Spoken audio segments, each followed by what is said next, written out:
Welcome to the All-State Saturday Kickoff.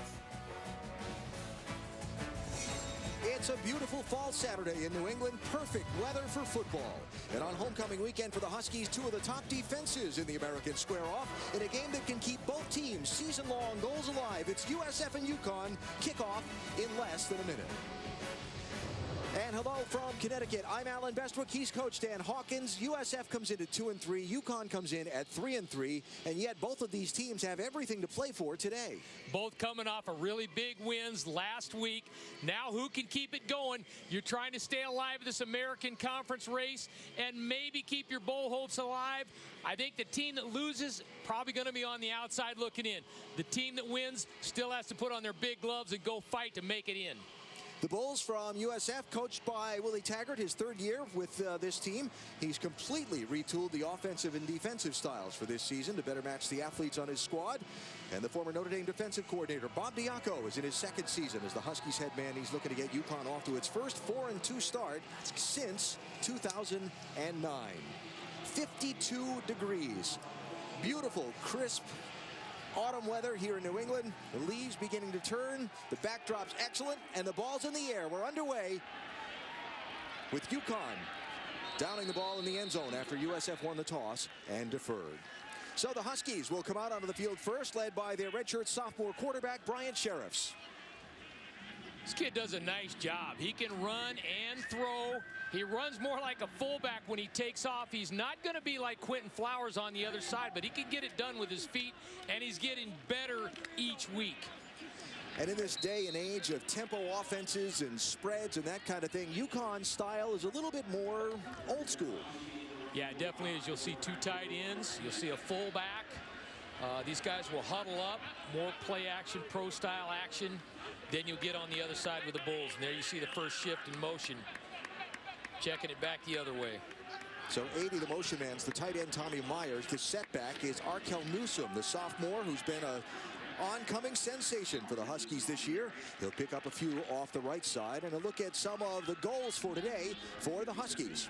Well, on defense, they've got to keep Quentin Flowers in the pocket, both running and throwing. Mack is trying to go for his third game over 100, and then they've got to do a nice job like they did in the running game, protecting Brian Sheriffs, both when he throws and then giving him manageable down and distance. So they gave Newsome 4 yards on the first down run, 2nd and 6. Sheriffs will keep it. Ball's out and quickly fallen on. And a heads-up play by Hergy Mayala, 88. Flag down on the field. Personal foul, face mask, defense number 51. 15-yard penalty, automatic first down. It's Tayshawn Whitehurst tagged for the foul for USF. Related to how the ball came out, turnovers and sacks have been a problem for this Husky ball club. And on the other side, the Bulls are doing a nice job forcing turnovers here lately. One thing you'll see this South Florida team, they'll run to the ball, they'll be physical when they get there, and there'll be a bunch of them around the ball. So just shy of midfield for the Huskies, and the penalty giving them the first down.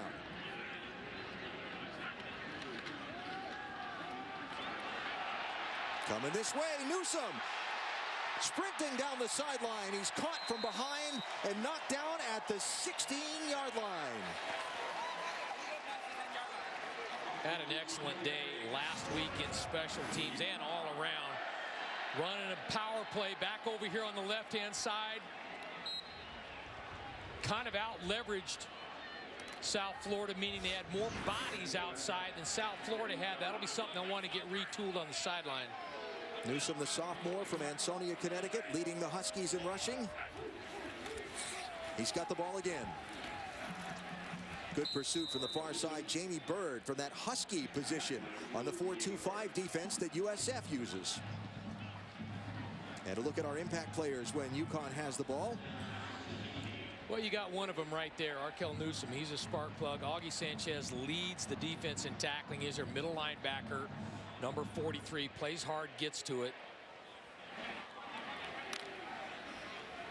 Won the team's leadership award after the 2014 season. He and the Bulls defense trying to see if they can slow UConn down here at the 16-yard line on their opening drive. Sheriffs to throw the ball for the first time. Now they'll pull it down. Down inside the 10 to about the 8-yard line before he's hit there by Nigel Harris and Augie Sanchez. First downs, touchdowns, and get downs is what you want for your quarterback. You don't want him taking any more shots than he has to. They're trying to work on him. They're trying to work on him sliding. One of the differences you see in this style of offense, you can't necessarily pull the ball in the run-pass options. Now look from outside over here. You're going to see pressure come late in the play, and the tackle gets made right there. That's the difference in the style of offense where you're handing the ball intentionally. You're not pulling it and have an option to throw it outside. 3rd and short.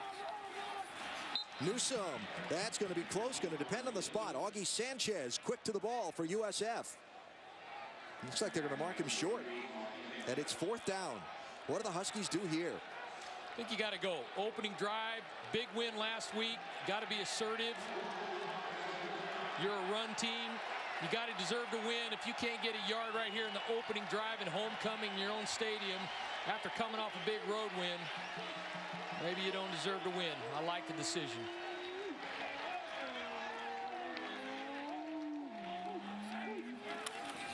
Sheriffs. I don't know. I don't know. Depends on the spot.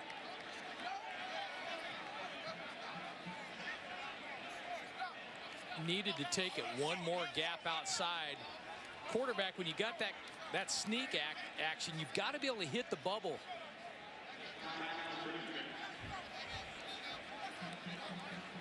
South Florida, you're going to see them lined up in here. Now look at where the gaps are covered, and then watch as he comes outside with the sneak. Needs to go just one more gap. He just tries to cram it in there where he's got a body. That's tough to do. So they'll bring the chains in and measure. Will it be an inch to the good or an inch shy?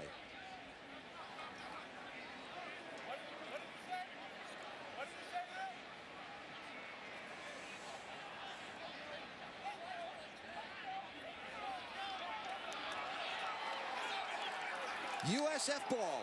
They get the 4th down stop. That's okay. I like the call.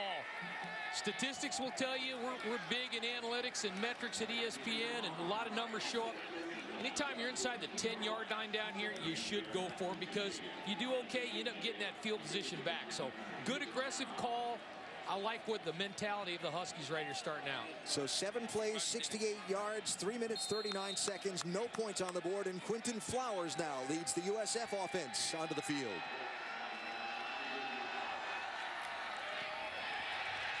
Quick handoff to Marlon Mack, the star running back. He's hit quickly by Graham Stewart for the UConn defense. And a look at the goals for today for USF. That kid right there, number 2, Graham Stewart, plays outside linebacker, transfer from Florida. USF's got to push the ball downfield. They're a horizontal team, throwing it and running. We talked about waking up and play different part of the country, different temperature. Got to get used to it, got to get going. Marlon Mack could not find any running room. Kenton Adeyemi, 95, there with the hold plug. And then that's the other key, is they've got to keep number 5 under 100. He's trying to go for his 3rd straight 100-yard game. Between he and Quinton Flowers, they're a handful because of what they do. It's like a triple option type scheme where they read a lot of things. But that horizontal quick screen game outside the receivers is deadly because they can run after the catch.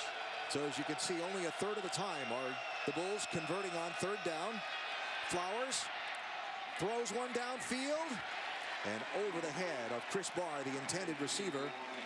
That was a little bit awkward looking all the way through, wasn't it? That's not his forte, Alan. He's not been tremendously accurate throwing the ball down the field. He has great arm strength, but he can hurt you with his legs. And I think if they play up close to the line of scrimmage, UConn does, prevent the run and those short passes, and then force him to throw those balls deep without giving up too many explosions, I think that's a formula for success. So here you go. The 4th down, they don't get it, but it pays off because they're going to get the ball back in great position. Matthias Chabati, the leading punter in the American, boots from out of his own end zone, taken at his own 40. And with some running room up the middle by Brian Lamel, flag comes in. Lamel knocked down at the 35-yard line. Will check the penalty marker. Looks like we're going to have a block in the back over here. Vontae Diggs, number 13, doesn't like it. I think it's going to go on him. Referee today, Adam Savoy. Nicely said. During the return, illegal block in the back. Receiving team number 32. 10-yard penalty. First down. Timeout. So UConn with a nice opening drive, stopped on 4th and short. USF nowhere on its opening possession.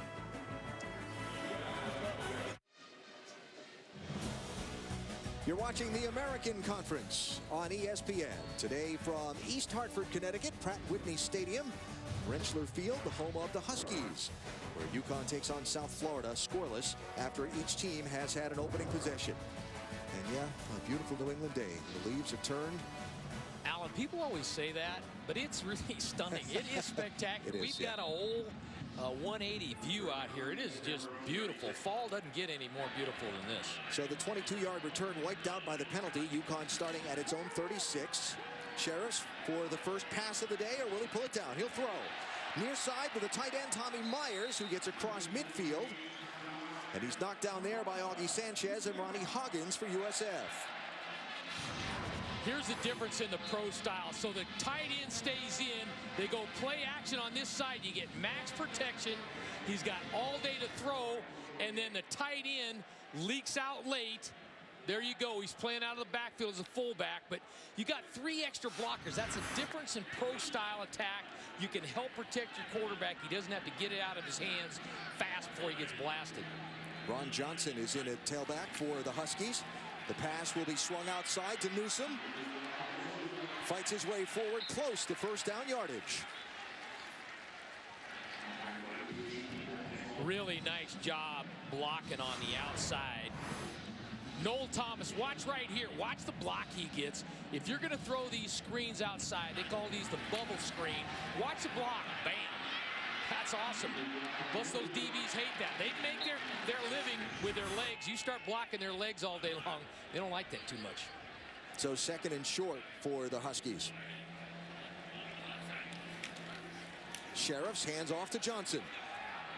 Hit again, and stopped short of picking up the first down. Devin Abraham and Augie Sanchez with nice pursuit to the outside. Devin Abraham is the free safety. He's only 5'9" and 186, but he will run to the ball. And you see right there, they're physical. They have 3 guys in space to help make that play.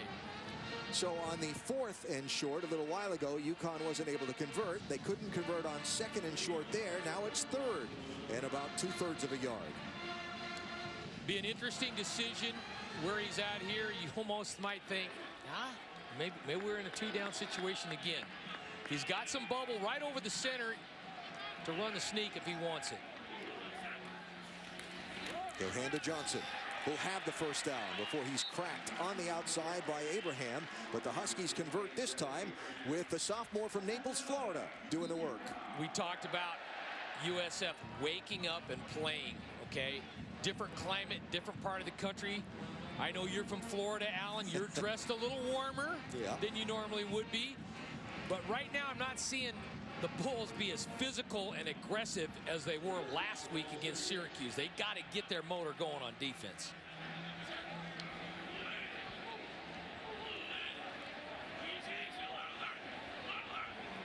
Here's the other thing you don't see a lot in the fast-paced offense. You don't have quarterbacks checking the play at the line of scrimmage. Play clock down to 1, but they got it away.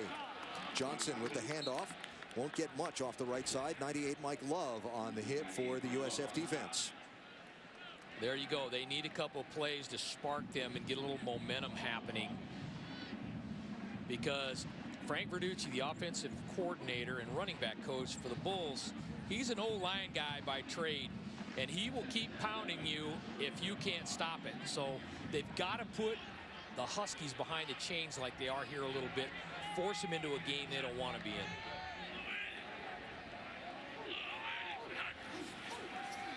Second and 11, swing to the outside, off the hands of Johnson and falls incomplete. He was met by Jamie Bird, the Husky back for the USF defense. Yeah, they call him the Angry Bird for a reason. He's a TCU transfer.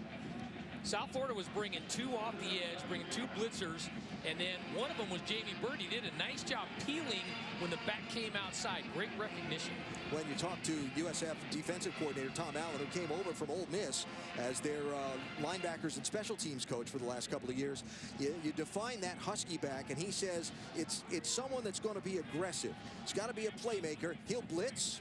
He can drop into coverage. He's got to be a tough guy. And the Bird certainly fits that description. 3rd and long. Pressure. And down goes Sheriffs. Into the backfield. Devin Abraham makes the hit on the blitz. That's the pressure that we talked about before. Going to bring Devin Abraham. You're going to see pressure come right over on this side here. Ends up getting after Sheriffs right there. They got 2-on-1. He's got to get the ball out of his hands, number 1, and recognize that. But I like the aggressive calls by the Bulls, getting this defense fired up. That's where they make their living, is in the other team's backfield. Justin Wayne, the UConn punter, standing at his own 40-yard line.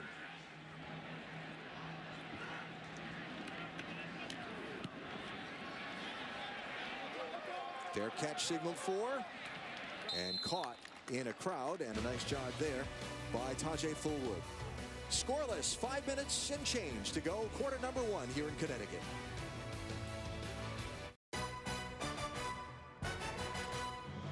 ESPNU College Football, All-State Saturday Kickoff. Brought to you by Allstate, proud supporters of college football. Are you in good hands? And Samuel Adams, for the love of beer. We came into the parking lots this morning just after 8 a.m. local time. We were not alone.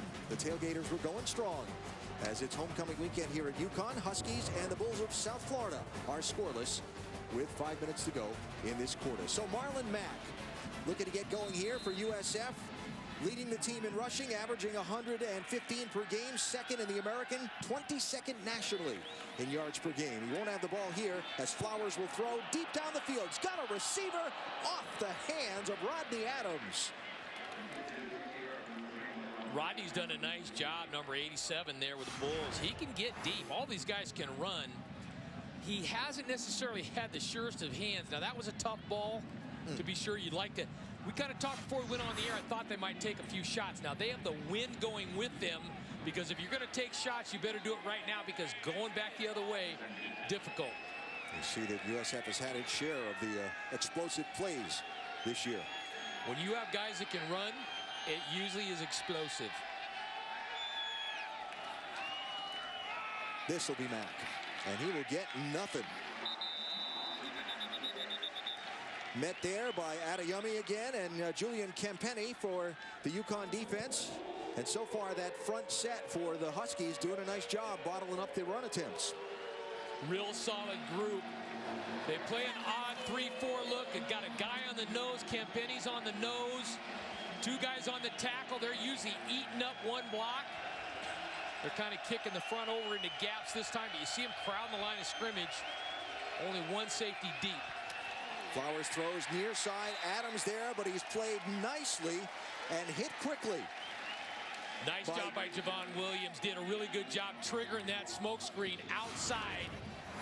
You're going to see they're going to throw this thing outside quick. They make a living by running after the catch, and Williams just triggers that and gets up and makes a tackle.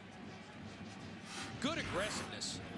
2 of the best defenses in the American Conference, so no surprise it's been a defensive struggle so far. The punt unit, Matthias Javati again on, looking to kick deep to Brian Lamel.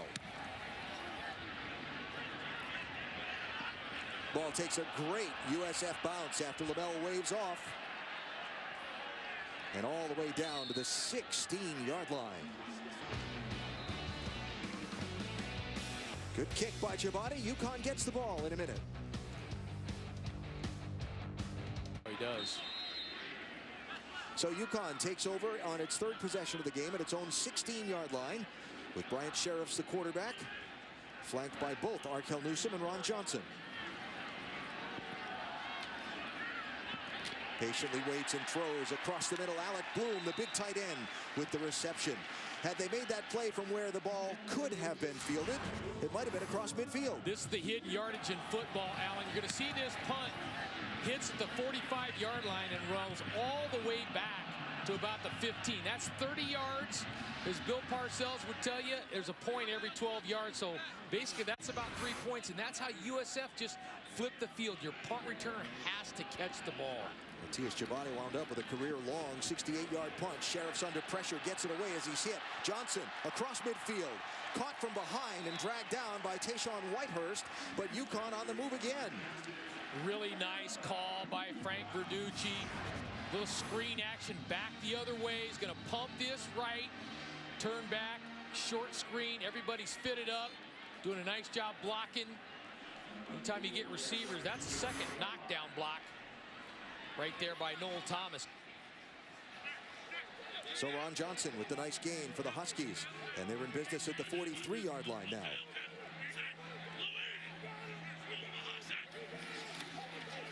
Markel Newsom. Some nice yards off the right side before he's dragged down. And Jamie Byrd again on the stop for USF. Getting a lot of plays into the second level. This defensive line of the Bulls normally is a disruptive group, getting up the field, strong, powerful. They need to start creating a little dent in that line of scrimmage. Time of possession heavily in UConn's favor so far, as are the yards gained. But nothing on the scoreboard to this point. Both of these teams want to run the football. They do it in different manners, but that's where they start, is wanting to run the football. Newsom again. Nicely pursued, though. Around the far side, 91 Eric Lee for USF, who had a monster game against Syracuse a week ago with his first call of this day. Eric does a nice job. He's a captain of this team, 6'3", 260. Long arm guy, plays hard. Had a huge game, as you mentioned, last week. They play both of these defensive ends on different sides at different times, but did a good job shortening the edge there. So another third down opportunity here for the Huskies.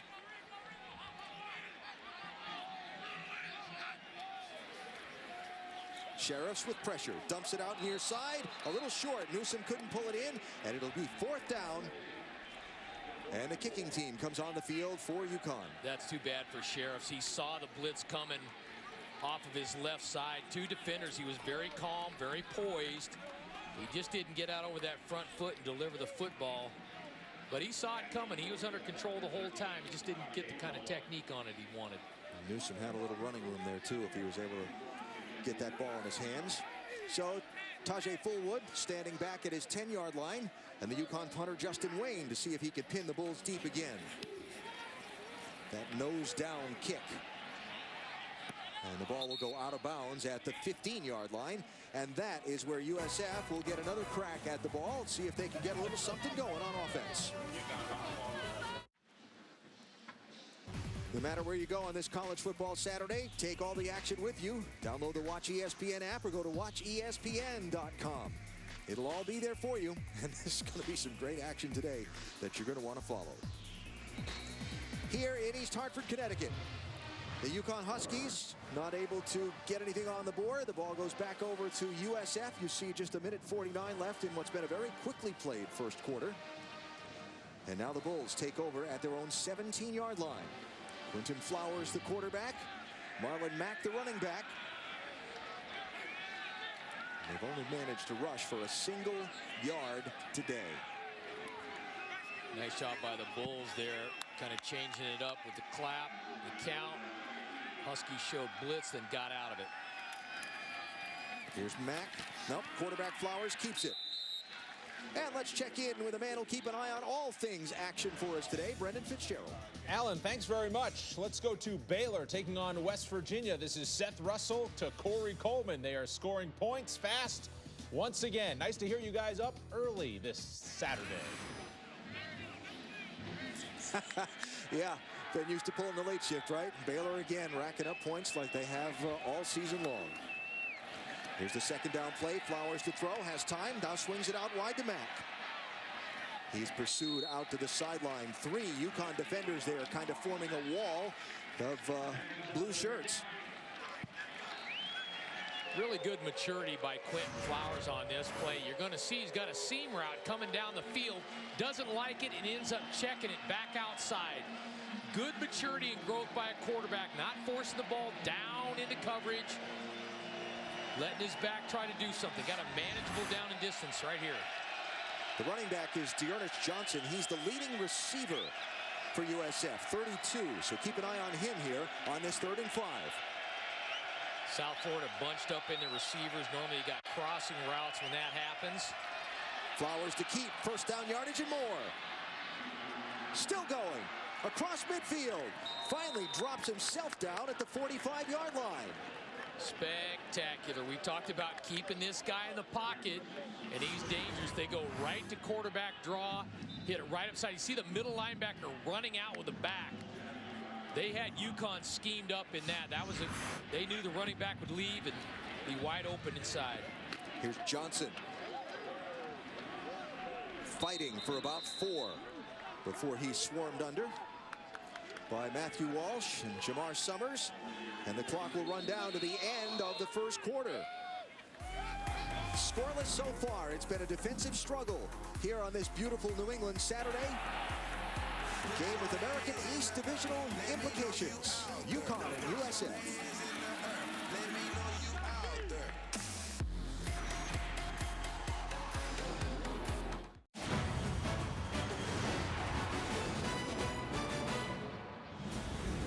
About to begin the second quarter on a beautiful New England day. The foliage, it's about peak season here for that. Spectacular views around Pratt Whitney Stadium and Rentschler Field, where the UConn Huskies and the USF Bulls are scoreless at the end of one. Alan Besbrook, Coach Dan Hawkins, and our ESPN college football crew. And as the team switch ends, that flag brings a little implication with it. A very strong breeze blowing from left to right as you look at it on your television. See right there, UConn did a nice job bottling up the Bulls in the first quarter. Other than that one run by Flowers, we talked about the goal. They did a nice job keeping him in the pocket there. He's the other X factor. You try to get Marlon Mack slowed down, and then your quarterback houses it. You see the goals right there for South Florida. They got to get the ball downfield, wake up and play. I think they're starting to do that a little bit. Haven't created many negative plays on defense. So 3rd down here.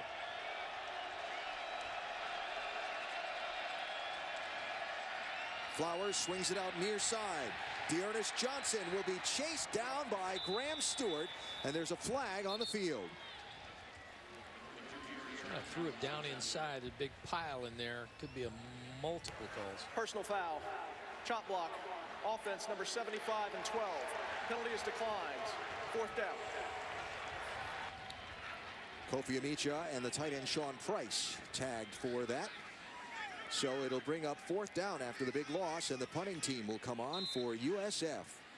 First time they've gotten across midfield on offense after the big run, the career long run for Quentin Flowers, but the punt team will end up finishing off the drive.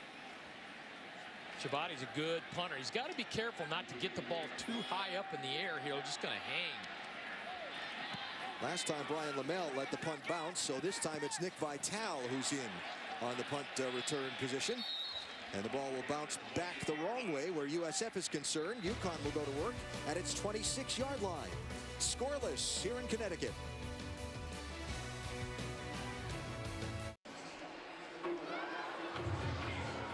Some enjoying homecoming weekend at the moment, a little more than others. And UConn and USF scoreless here in the second quarter. Huskies back on offense. Game so far really a summation of these two teams' seasons. Hawk, solid defense, but not a lot of offense. Yeah, you're correct. South Florida's lived off of turnovers, and of course, UConn got a bunch last week against UCF as well. Sherriffs with the play-action throw, looking into a crowd, and somehow coming up with the ball is Noel Thomas. How did he get that? This is what defines a great receiver. We've seen some over the, but it's not just having something Velcro to your chest. He's got two people on him. He goes up and makes a play. That's a ball that Sheriff should not be throwing. But if you trust your receiver enough to either knock it down or make a play, so far he's really stepping up. He's had two great blocks in the running game, and that was obviously phenomenal, going and saving his quarterback there. Thomas, the team leader in receiving for the Huskies. So they're across midfield at the 41-yard line, a 34-yard passing play. Sheriffs to throw again. Batted down and intercepted. Ball batted into the air and into the hands of a USF defensive lineman. It looked like Kevin Bronson tipped it up, and Dietrich Nichols got the interception. Kind of thing defensive linemen are doing anymore is that when they read that three-step drop, they just kind of stop, get up in the air. They know Dietrich was actually coming off the edge, did a great job recognizing the three-step drop and getting his hands up in the air. I said that exactly backwards. Nichols tipped it up and Bronson brought it down. So the turnover puts the USF offense onto the field at the 41-yard line. It's probably where this game's going to come down to is turnovers. It usually always does, but two really good defenses, and if somebody puts their other defense in a risk. Ball swung to the outside to Rodney Adams, who's quickly taken out of bounds by Jamar Summer. Now, you mentioned, Hawk, that USF has made its living on turnovers. This USF defense is 10th in FBS at tackles for loss per game. They were first in the nation a year ago in terms of forced fumbles and interceptions so far this year. Their turnover margin is spectacular. They've been really solid in creating opportunities for themselves. Now, you've created the opportunity. You got to make something out of it. Coming near side, Chris Barr. Bouncing his way across the yard to gain. Barr, the true freshman from Jacksonville, Florida, picking up the first down. Really like this kid a bunch. 5'10", 175 pounds. They run the fly sweep to him. They run the smoke screen to him outside. As you can see, he's kind of shifty with the ball in his hands.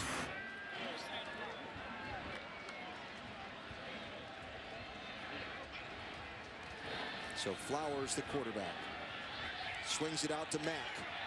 Pursued there in space by Graham Stewart. And no gain. It'll bring up a second down and long. Not the ideal down and distance. These guys are, it might be in 4-down territory at this point. Yeah, they haven't been able to get Mack going for much of anything in this game so far. Really one opportunity for Flowers running on the quarterback draw in the first quarter. Here's Mack. Stood up after about a 3-yard gain. It'll bring up 3rd and 7 for the Bulls. Anthony Poindexter, defensive coordinator, talked a little bit yesterday. They kind of cut back on the playbook. Less is more. Simplified, getting the guys to play hard, keeping things in front of them, getting in the right gaps, covering the right guy, paying good dividends for them in this early outing. So even below their season average in 3rd down conversion attempts so far today. Flowers throws. He'll have a receiver with yards. Rodney Adams looking for the goal line. Touchdown, USF.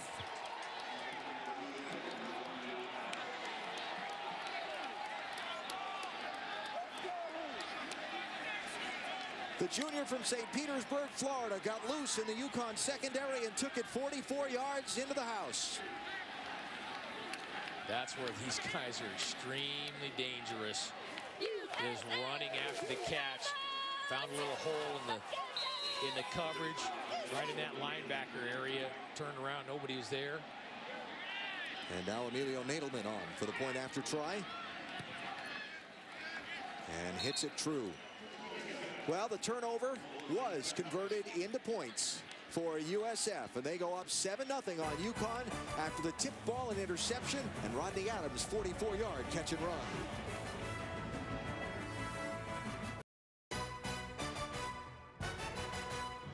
ESPNU College Football All-State Saturday Kickoff, brought to you by the Citi Double Cash Card and Belfour Property Restoration, restoring more than property.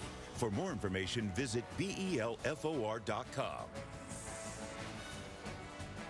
Now the smell of autumn in the air in New England, and a little trick or treat for USF and UConn. The trick turning an interception into points. The 7th interception of the season for the USF defense turned into 7 points by Rodney Adams on his 44-yard catch and run, and it's 7-0 Bulls in the second quarter. UConn did a nice job shutting them down. You see the yards that have come really on 2 plays. The Flowers quarterback draw And the Adams catch and run. The kick taken by Newsom. Looking for a block. And a nice job to fight off that block and make the stop. Dietrich Nichols possibly saved a touchdown there for USF as he managed to fight his way through and get his hands on Newsom. Going to see on that touchdown throw right here, there's only one defender left in the middle. He comes in, spots up, not a long throw, plenty of grass. These guys can hurt you in space. Every one of these receivers are athletic. Well, coaches, I'll call it offering some words of encouragement over on the UConn sideline. I think they were in man coverage. That was Jamar Summers. Probably should have stayed with Adams back inside. So UConn with good field position to start this drive. Sheriff throws the screen to Newsom with a lot of pressure in his face, but Newsom hadn't turned around and set up for the ball yet. Had success with that screen earlier in the game. Not the exact same screen, but boy, when you face an aggressive front, you've got to mix up the launch point. You got to throw screens. You got to get it out of your hands quickly at times.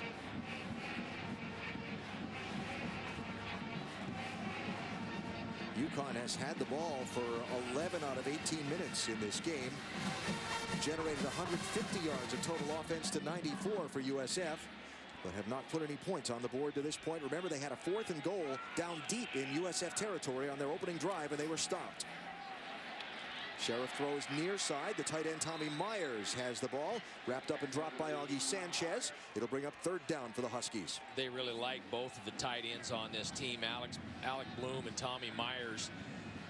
Tommy ends up coming from the fullback spot a lot, shifted up to the tight end. You throw those little routes underneath where they're optioning off the linebackers, and Tommy comes in at 6'5", and Alec is 6'6", so it's pretty easy for Sheriff to find him and throw that ball into a hole and let his big guy go get it. So another 3rd down conversion attempt here for the Huskies.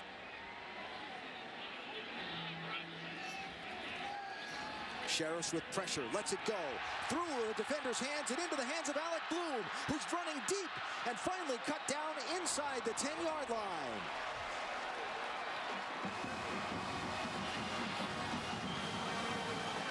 That's twice that Sheriffs has thrown a ball, but somehow a UConn receiver got through traffic. Watch the pressure come from off the edge over here. Sheriff does a good job standing in there. He knows he's going to get blasted, and then he sees Alec right there, throws it up. We just talked about the size. Alec coming in at 6'6". Really excellent poise by Brian Sheriffs, getting that thing off. Good strong hands by Alec Bloom. And play clock running down inside of 5 seconds, so UConn has to take a timeout. So a 38-yard throw, and UConn looking to try and get quickly even with USF. We'll see how it turns out in a minute. Just the beginning of a great college football Saturday, and tomorrow we'll dig into it all in depth on College Football Sunday, 8 a.m. to noon here on ESPNU and watch ESPN. And I have a feeling there's going to be a lot to talk about on Sunday morning. We focus completely on college football. Hawk, you like to say it's a game of inches, right? Yeah, boy, you said it right when we were off air there. This could have easily been a pick six. Nigel Harris just outside of his fingertips. Bloom barely gets it. Could have been 7 the other way. Now it might be 7 for the Huskies. Sheriffs to throw on 1st and goal. Near side, Newsom driving forward. He'll be wrapped up and dropped by Johnny Ward, but not before he gets down to the 2-yard line. Good hands by Newsom. Nice job. Sheriff's checking it off. Quarterback, you're in the red area. You've got eminent points. You do not want to take a sack and hurt your field goal chances. You do not want to throw an interception and kill the touchdown momentum. Remember that UConn was down to the 8-yard line earlier in the game and had that 4th down and didn't make it happen. The tight end's very much a featured part of this Husky offense. And you got to think that they're alive right now down on the goal line. Look for some play action. Very tough to cover. Tight end sneaking through there. Handoff to Newsom, but pursued quickly into the defensive backfield.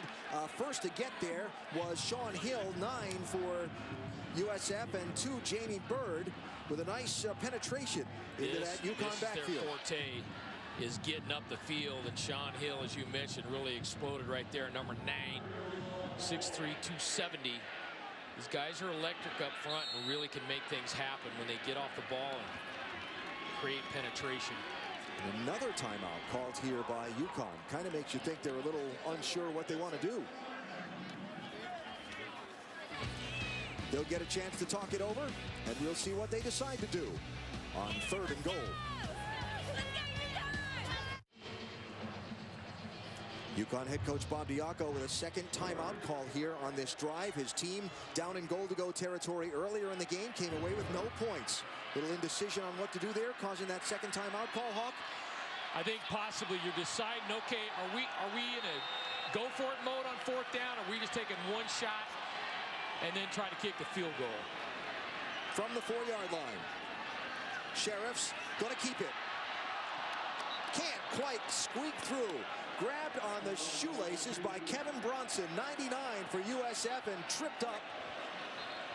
And the kicking team comes onto the field for the Huskies. Good call, but as you mentioned, Bronson, watch him just squeeze. You take your man in there, you squeeze him down there. Nigel Harris, who gave up that pass before, they took both of their blockers and just squeezed them right into the quarterback. So the UConn kicker there, Bobby Puyol, you see, has been very good on this season. Just a little 19-yard chip shot. And the Huskies are on the board. Second time in the game, they drove the ball down inside goal-to-go territory. First points in the game that they are able to convert, and it is a 7-3 lead for USF here in this second quarter. That field goal winding up in the All-State Good Hands field goal nets. All-State making contributions to participating universities' general scholarship funds for each field goal and extra point kicked. All-State contributing millions in scholarship monies thus far in the Good Hands field goal nets program.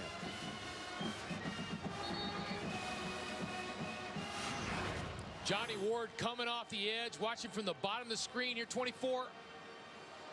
Very close. Look for that later in the game. Want to get that cleaned up a little bit. I think if he'd have took it a little tighter, he might have got there. So 7 plays, 50 yards, 3 minutes, 18 seconds, leading to the 19-yard field goal. Key play on the drive, the 38-yard pass to Alec Bloom. And UConn gets off the schneid, and it's 7-3. What exactly is the schneid? That's an old sports phrase for getting a win, not being shut out anymore. Comes from somewhere. Yeah, I'd love to look it up. Did that make the pylon? Yes, it did. So touchback there, and USF will start on the 25-yard line. Like to dig into some numbers here a little bit, Hawk? Really nice answer. You had a big kick return, a couple throws to the tight end, get some points. Again, you see the time of possession there at 14 minutes. The most overrated stat in American football. You see the yards, it's about points. And you had really the long pass that we ended up having to Adams in the long run by Flowers. That's really been the 2 big plays for the Bulls. Quentin Flowers hands off to Marlon Mack. He breaks a tackle. But will finally get stopped by Javon Williams and Obi Melifonwu on the outside and wind up with not much of a gain on first down. Marlon Mack, hard to really totally define his style. He's 6 foot, he's 205 pounds. He's got speed, he's kind of a slasher. I wouldn't say he's a power back, I wouldn't say he's a speed back, but he's a slasher that can accelerate in the hole. Didn't find much of a hole in the inside of that UConn defensive line. Michael Myers, 92, with the tackle there for the Huskies. These guys up front, they're missing Foley Fakutasi, but Julian Campetti goes in there at 306. Cole Ormsby is playing the other DN at 262. And Kent Nadeyime comes in at 6'3", 283. But those guys take a lot of space in there. Intercepted. They threw the ball over the middle. It was tipped up, and Junior Joseph for UConn came down with the pick.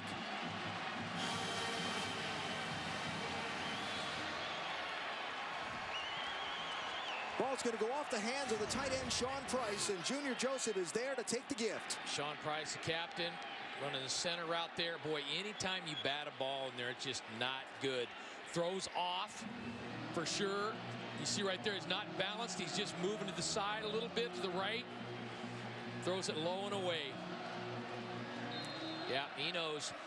Really, when you throw those balls inside, you want to get them inside the frame of the receiver. Not high, not low. They got to come into the chest because batted balls, not good.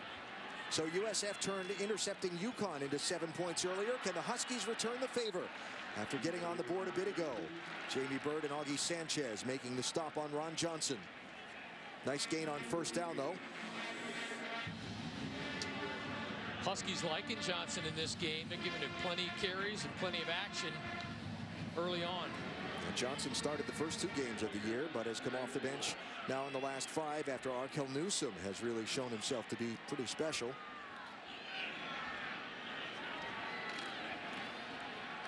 Johnson's got it again. Nothing doing on the outside, though.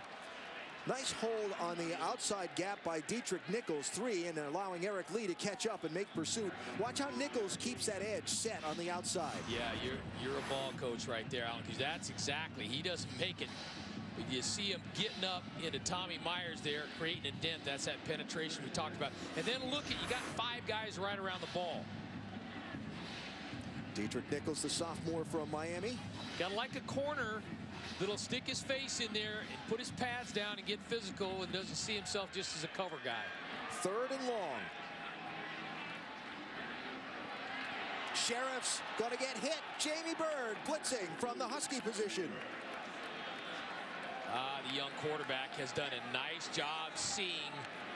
He's got to see the blitz coming off the edge. They bring people off the edge and in here.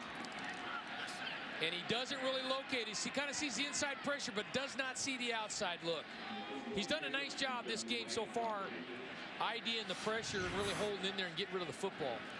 USF averaging 8.2 tackles for loss per game, 10th in the entire nation. That was their 5th tackle for loss already in this one. And we're not to halftime. You got to love how South Florida comes in with sudden change defense after the turnover and stops him. Ball just slipping over the head of the UConn punt coverage, and it'll go in for a touchback. Second, to remind you about some more of the great college football action you can see tonight. Number 1, Ohio State taking on the Penn State Nittany Lions. ABC at 8 Eastern and streaming live on Watch ESPN. The Penn State D against the Buckeye offense. And of course, the ongoing quarterback conversation in Columbus with J.T. Barrett and Cardell Jones. It's good to have 2 of them. I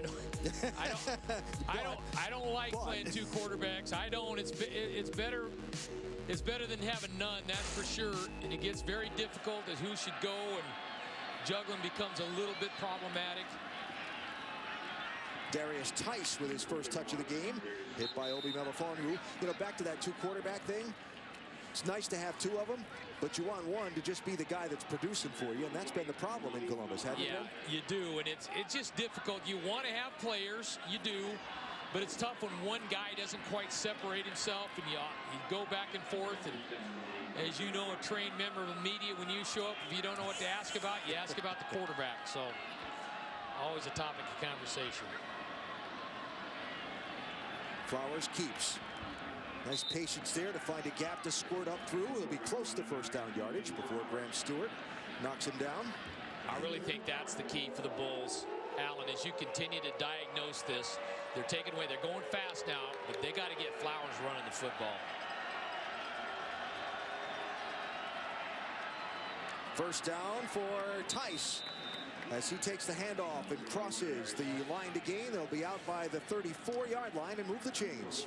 Talking to Danny Hope last night, he's the former Purdue quarterback offensive coordinator, said, well, we can go fast if we want to. We run 100 plays in an hour in practice, and they're doing it now.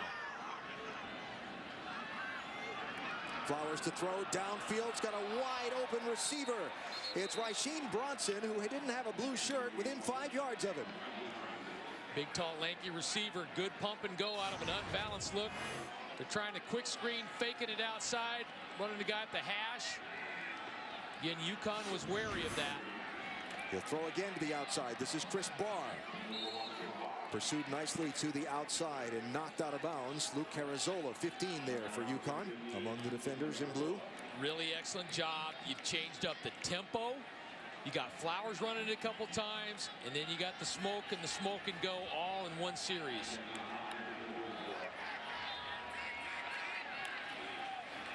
Flowers keeps, now throws. Outside, Chris Barr can't make a move. That's a really nice open field tackle by Javon Williams. Yeah, it sure is, and they've got to make them. If you're going to play man coverage against that, you've got to make them.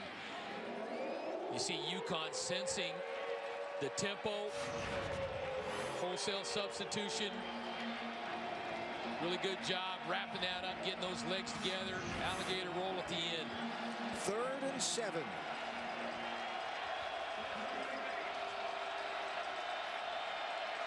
UConn has kind of been playing more 4 down here. Taking Graham Stewart, the outside linebacker, is normally a stand-up guy, putting his hand on the ground. Flowers will keep.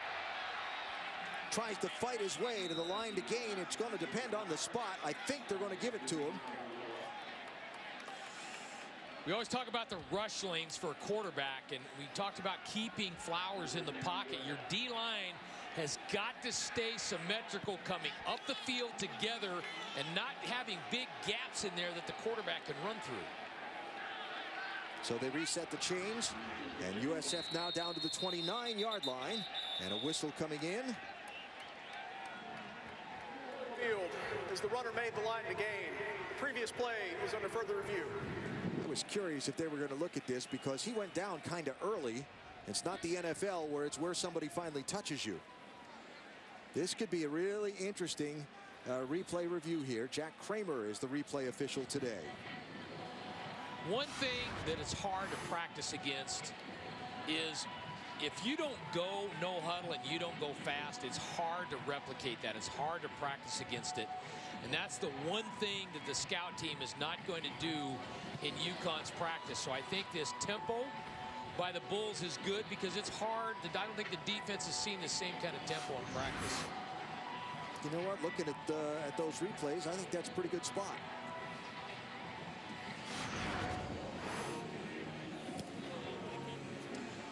You see the gap that opens up over there, and you get defenders on different levels. I think you're right. I think the officials did a nice job there. I think it's about where it ought to be. It's within a foot anyway, and indisputable video evidence. Well, I think that one's going to stand. Where does his shoulder hit? His elbow comes down. His right elbow comes down just a little bit. And that ball's within, body hits. That ball's within a foot. Right. Of where it was spotted. There. It might be back just a little bit. Maybe about the length of a ball. If you're going with the right elbow down,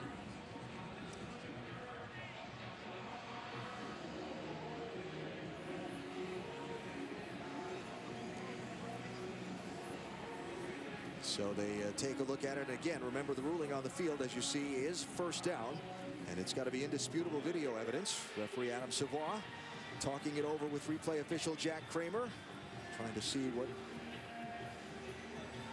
the end result will be. They've got the pad out there. That's the telltale sign. When the pencil comes out, we start writing on the pad, we know it's going to be reversed.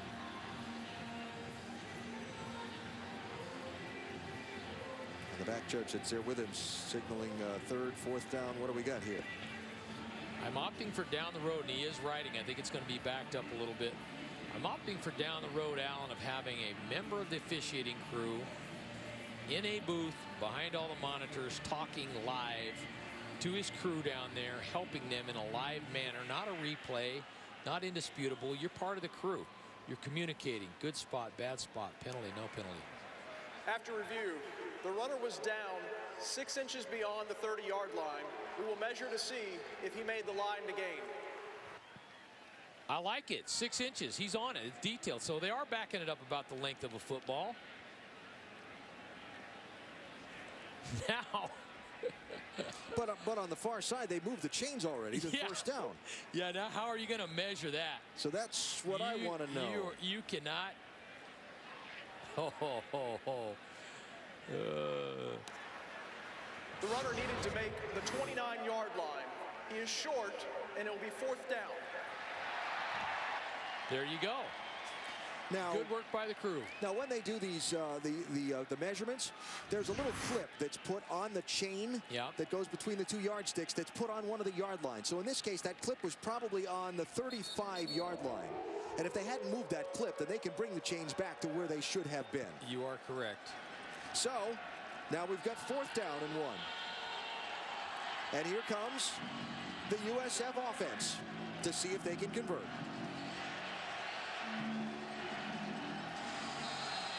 4 of 8 on fourth down tries this year.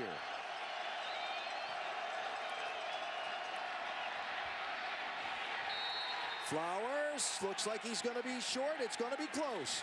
They're signaling first down, UConn.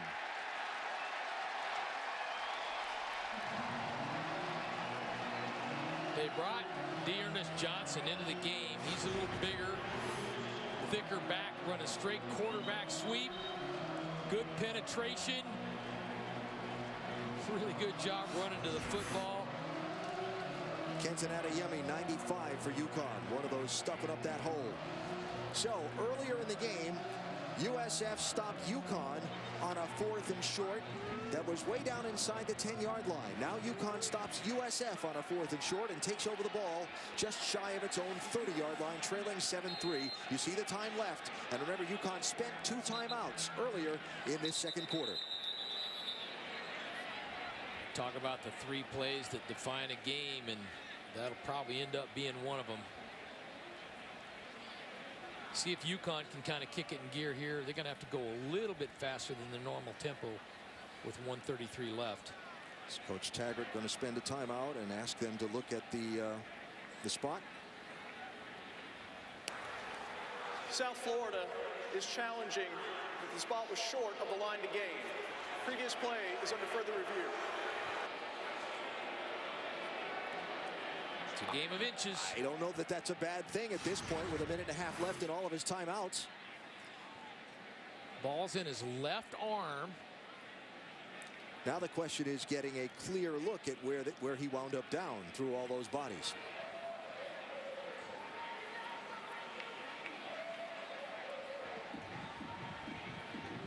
Because Flowers is under that pile and he kind of squirts through, but where? Excellent job by Junior Joseph there, number 11, really running and creating a little bit of a impact. Just not sure how they will say that's indisputable. It's tough. We had a lot of good looks, but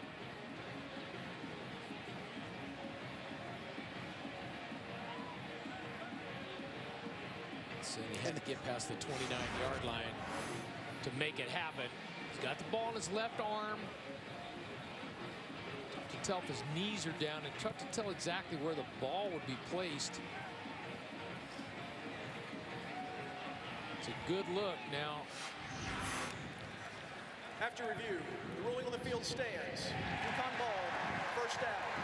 South Florida is charged with its first timeout. Yeah, I think you have to go that way. You just couldn't dispute that call. Too many bodies around the ball to get a clear look at it.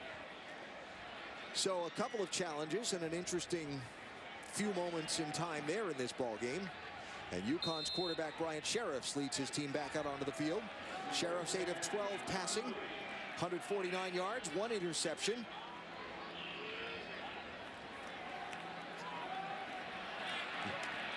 Dumps the ball off to Arkell Newsom here. Newsom out to the 40-yard line before he's dragged down by Augie Sanchez. Good job checking the ball down.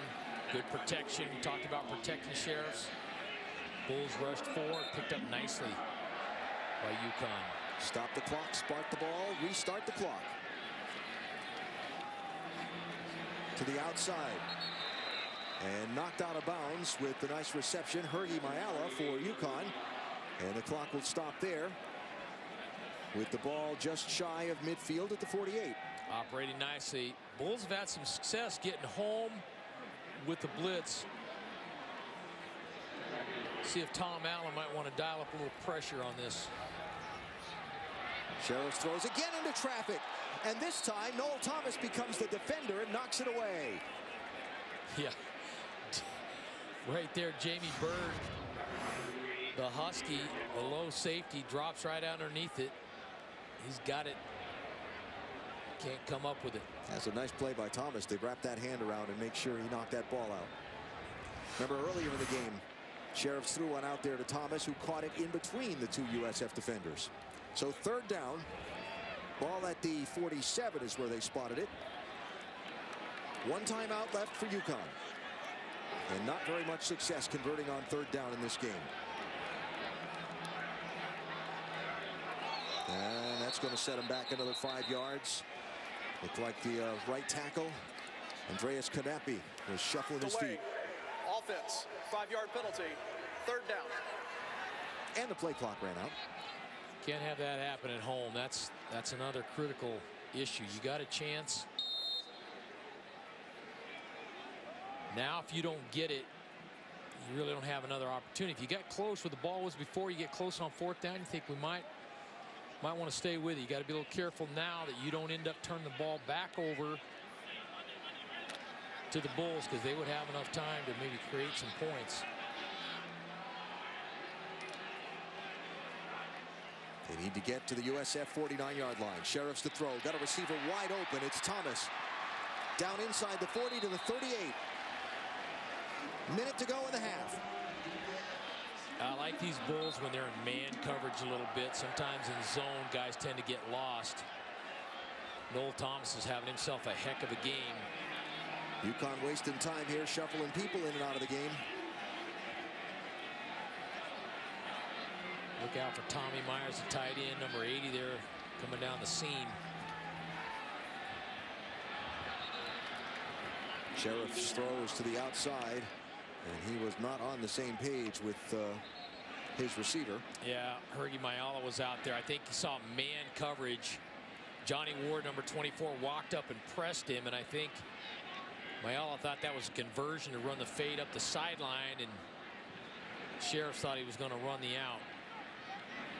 So 2nd and 10 from the 38. 37 seconds and one timeout left to go for the Huskies. And again, spending a lot of time in the huddle. 10 seconds left on the play clock. They're just making the play call. Not going to get this off. Barely do. Sheriffs gets away from the pressure once. Throws under pressure again. He'll throw it out of bounds. Outside the tackle box. The ball across the line of scrimmage. And so third down and 10. The kicker, Bobby Puyol's longest this year is 42. He's 7 for 7 on the year. But he would have to go a ways to get inside. Be about a 55-yarder from here. Yeah. And even though the wind's at their back, that's a long one. So again, 12 seconds left on the play clock as the Huskies break the huddle. Like to save that one timeout for your field goal attempt if you can. There's the pressure. Sheriffs throws. Once again, Noel Thomas has got it. He's inside the 20-yard line. And he'll step out at the 18 with 25 seconds to go. Really nice pickup by the pressure. Here we go, playing man on the outside. Got Thomas matched up against a backer. Anytime you go in a 3-by-1 set, 3 receivers, Tayshawn Whitehurst, not the guy you want locked up against a receiver. Can be big here to get some points out of this for UConn going into halftime. Sheriffs under pressure. Lost the ball. Falls back on it. But the clock running. Ticking down. 15 seconds to go. They're going to step up and spike it. Yes. So stops with 8 seconds left. One timeout. Now you got time for one shot into the end zone if you do it quick. But you can't mess around. Normally a play takes between 6 and 8 seconds. So you got to get it up and down quick. then bring your field goal team on. But Sheriffs needs to know he cannot hang on to it. He can't hitch up. He can't delay in the pocket, or they're going to struggle.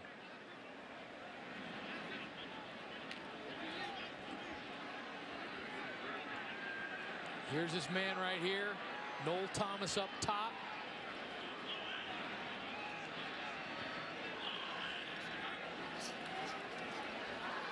Bulls electing not to bring pressure. Through to Newsom near side. He's still running. He's either got to get in or the half's over. He's going to get dropped at the 7-yard line. They just took too much time, and they'll get nothing out of it. Clock management, Alan, I'm telling you, it's big, and it's overlooked a lot, I think. That's a big element to the game. Knowing how long the play is going to take, knowing the situation, giving yourself a chance to get some points before halftime. 7-3 the score at halftime here at Connecticut. Let's check out what else is going on in college football. To the studio, and Brendan Fitzgerald.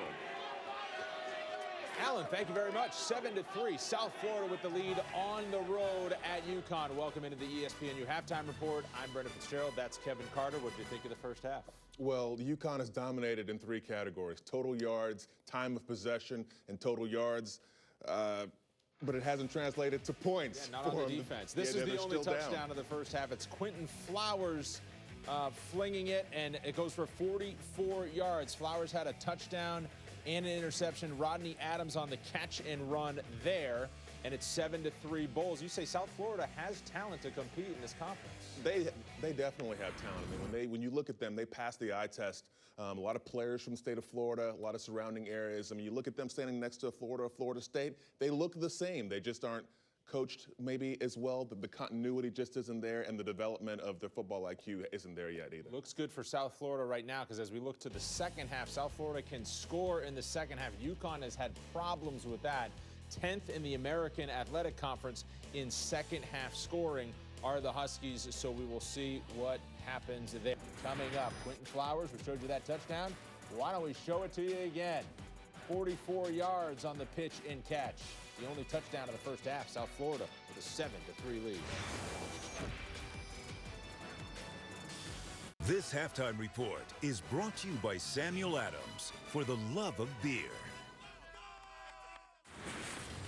Welcome back. At halftime, it's 7-3 South Florida. Bryant Sheriffs has more than 200 yards passing, also has that interception for UConn, as they have been held to just 3 points. Stay with us. And Quentin Flowers, he has an interception as well. Tip drill pick by the Huskies. UConn trails 7-3 at the half.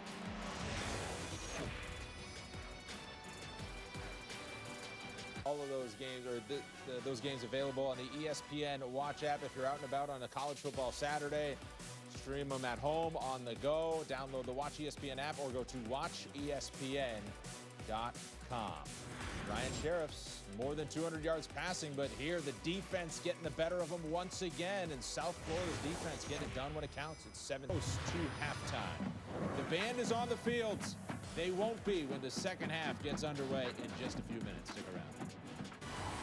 This halftime report is brought to you by Bass Pro Shops. Your adventure starts here. You're watching the All-State Saturday Kickoff. On this beautiful autumn afternoon here in New England, teams back on the field getting ready for second half play to begin. South Florida leading UConn by a score of 7-3. Alan Bestwick here with Coach Dan Hawkins. UConn's had its opportunities, and they've squandered them. Yeah, we had the 4th down quarterback sneak.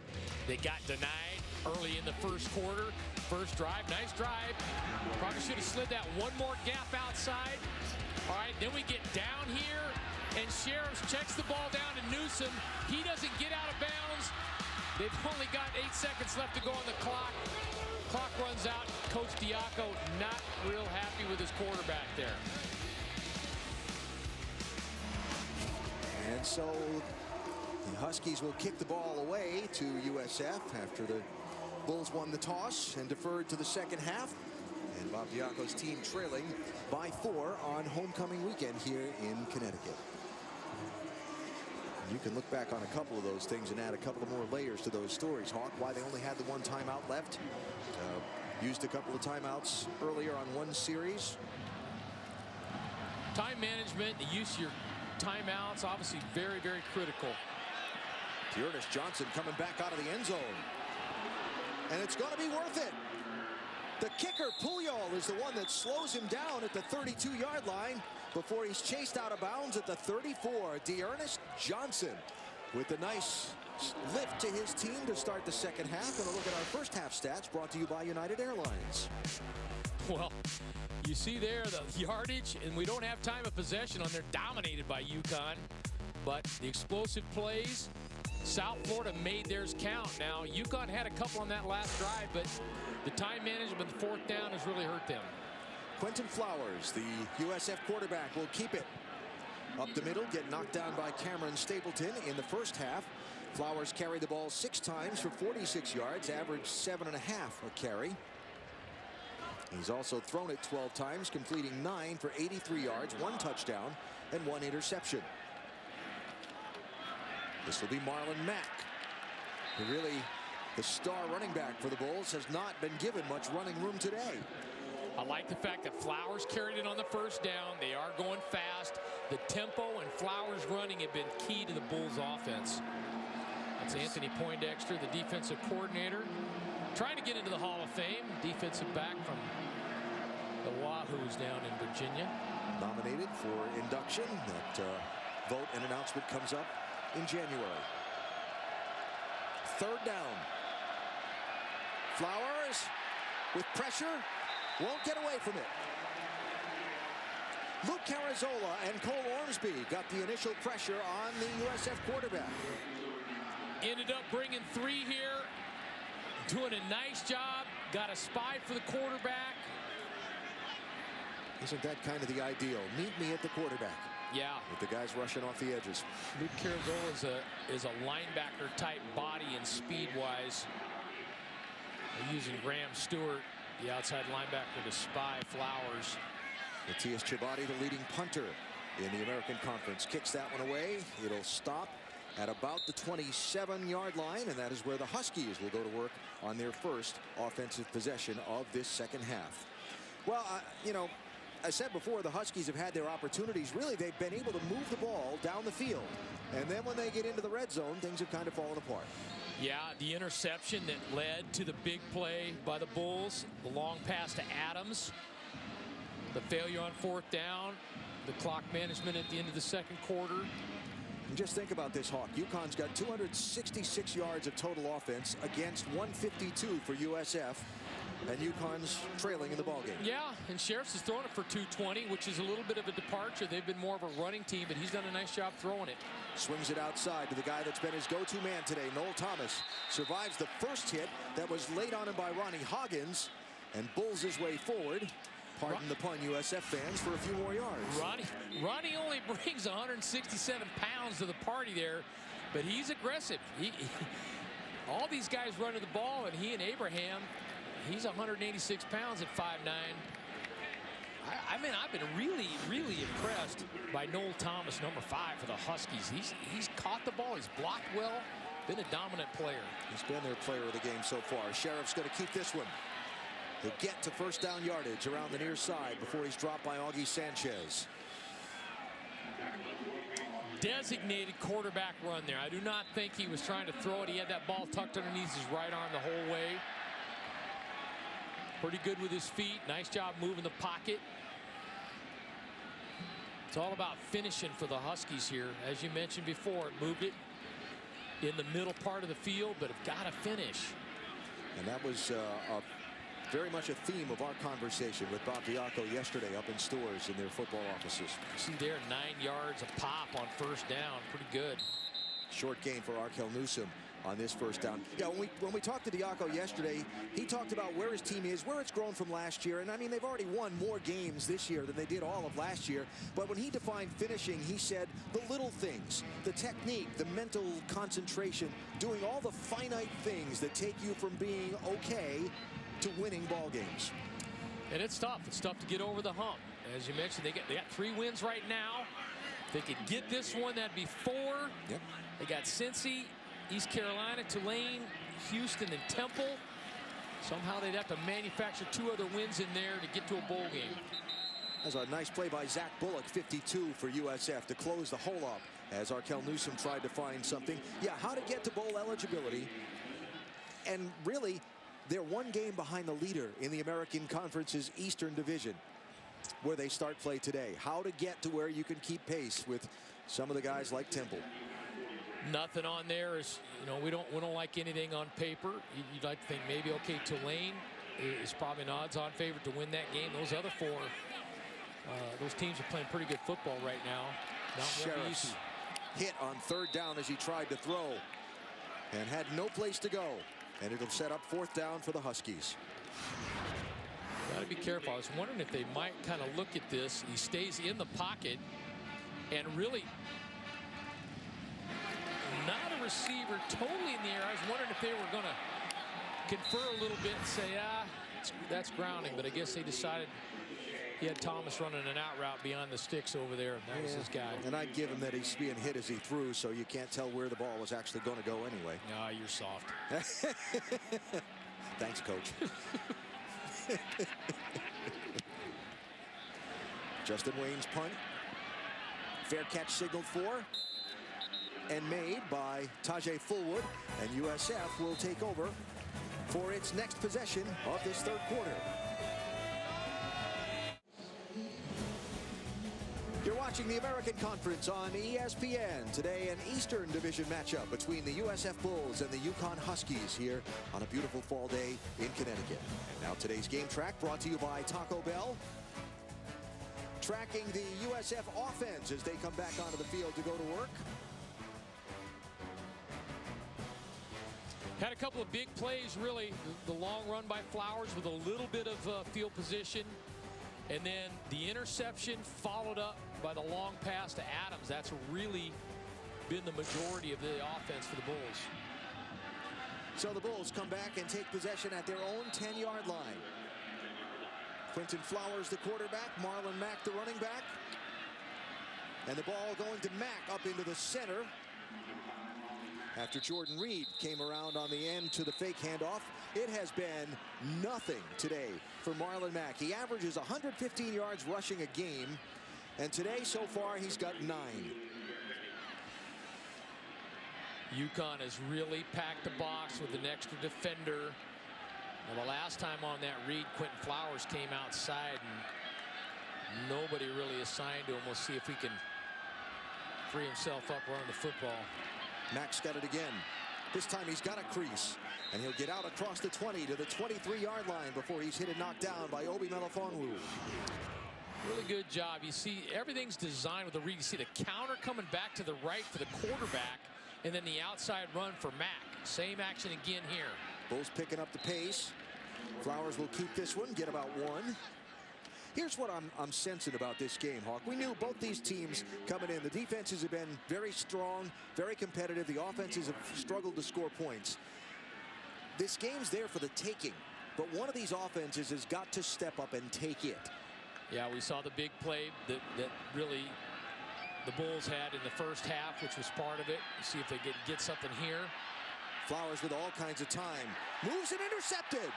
Coming back this way, Jamar Summers for UConn. And the Huskies have the ball at the 36-yard line. Second pick of the day of Quentin Flowers. Quentin Flowers picked up a little momentum last week against Syracuse, and they were happy with this. Now he's on the move, scrambling out to the right, which you can't see. Just trying to throw this ball late back there. Needs to be careful. You keep that ball on the sideline, but you start getting that ball back in the middle of the field. Problematic. That is the 6th time this season that Quentin Flowers has been intercepted. So, can the UConn offense take the game, take the possession of this momentum here, and convert it into some points? Bryant Sheriff's the quarterback, has the ball, and he'll run with it with a lot of green ahead of him. Can he get to the goal line? Touchdown, Huskies!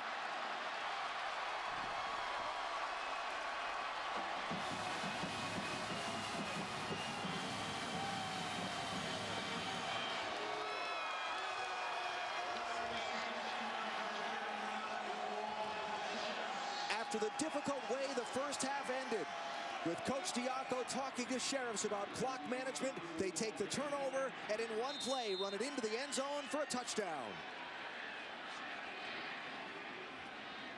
Now Bobby Puyol is on for the point after try for UConn to make it a 3-point lead.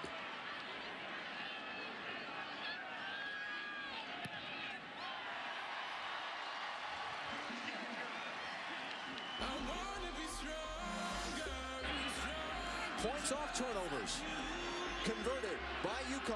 Bryant Sheriffs with a career-long 36-yard run. This one into the end zone.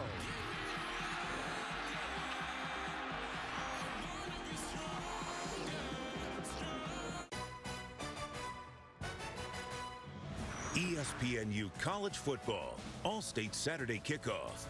Brought to you by Panera Bread. Food as it should be. And Infinity. Luxury cars that deliver inspired performance. The mood inside the UConn Huskies home stadium just got a whole lot happier on homecoming weekend as the Huskies turn an interception into its first touchdown of the day and a 10-7 lead over USF. A lot of smiles on those faces that weren't there about 5 minutes ago. A lot of potential, but no achievement in the first half for the Huskies, and they seized the moment off the turnover and able to capitalize something they were not able to do in that first half.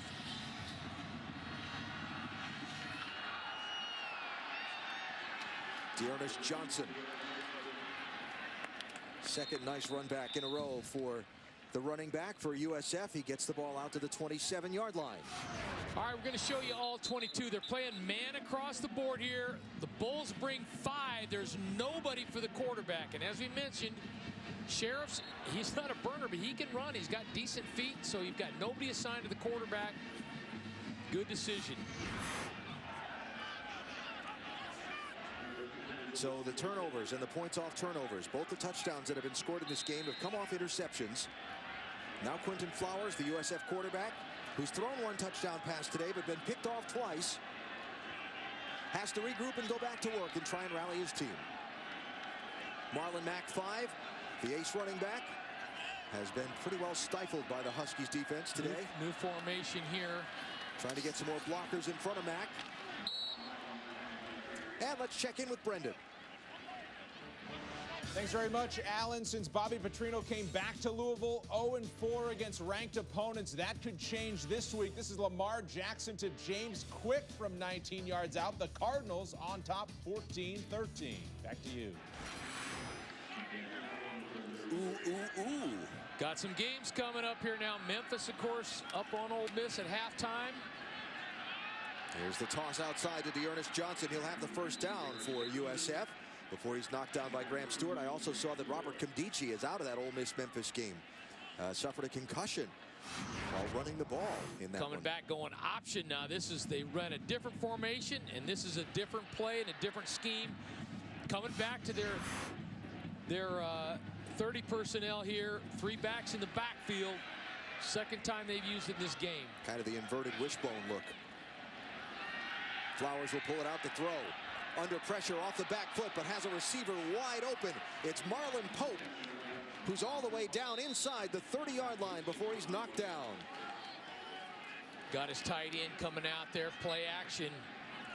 Like the changeup for South Florida. Marlon Pope coming down the bottom of your screen over there on the left. Nice delivery. He was wide open. Good job giving him an opportunity under pressure. 30 yards on that play. Ball at the 29 for the first down. There's Dearness Johnson going to throw. Got a receiver. Touchdown. Rodney Adams on the halfback option play.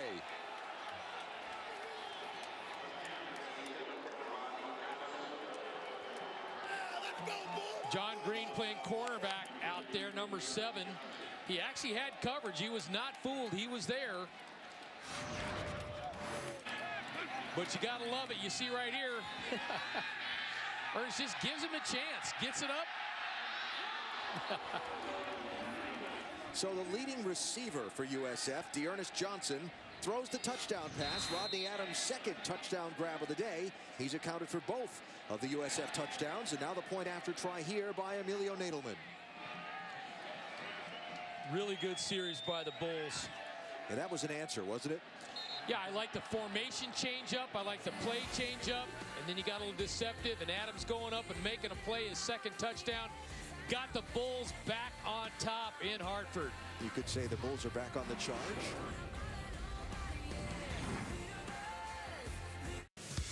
A look at today's Good Hands play brought to you by Allstate. The 29-yard touchdown pass from Dearness Johnson to Rodney Adams.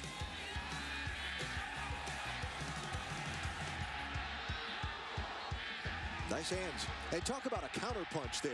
After the interception that gave up the one-play UConn touchdown drive, USF marches right back down the field, 73 yards in 4 plays, back-to-back impact plays, the 30-yard pass to Pope, and then the 29-yard touchdown pass from Johnson to Adams, and USF retakes the lead. When you're trying to grow your program like both of these coaches are, philosophically, there's a lot of barriers you want to get over. And one you saw from the Bulls right there, just competing and playing. And as UConn comes out and scores, they don't let it affect them. They come right back out and answer. Ball's live. Who's on it?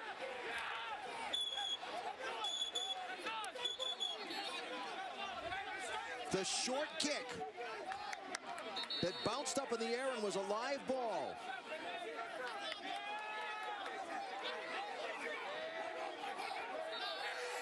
USF's got it.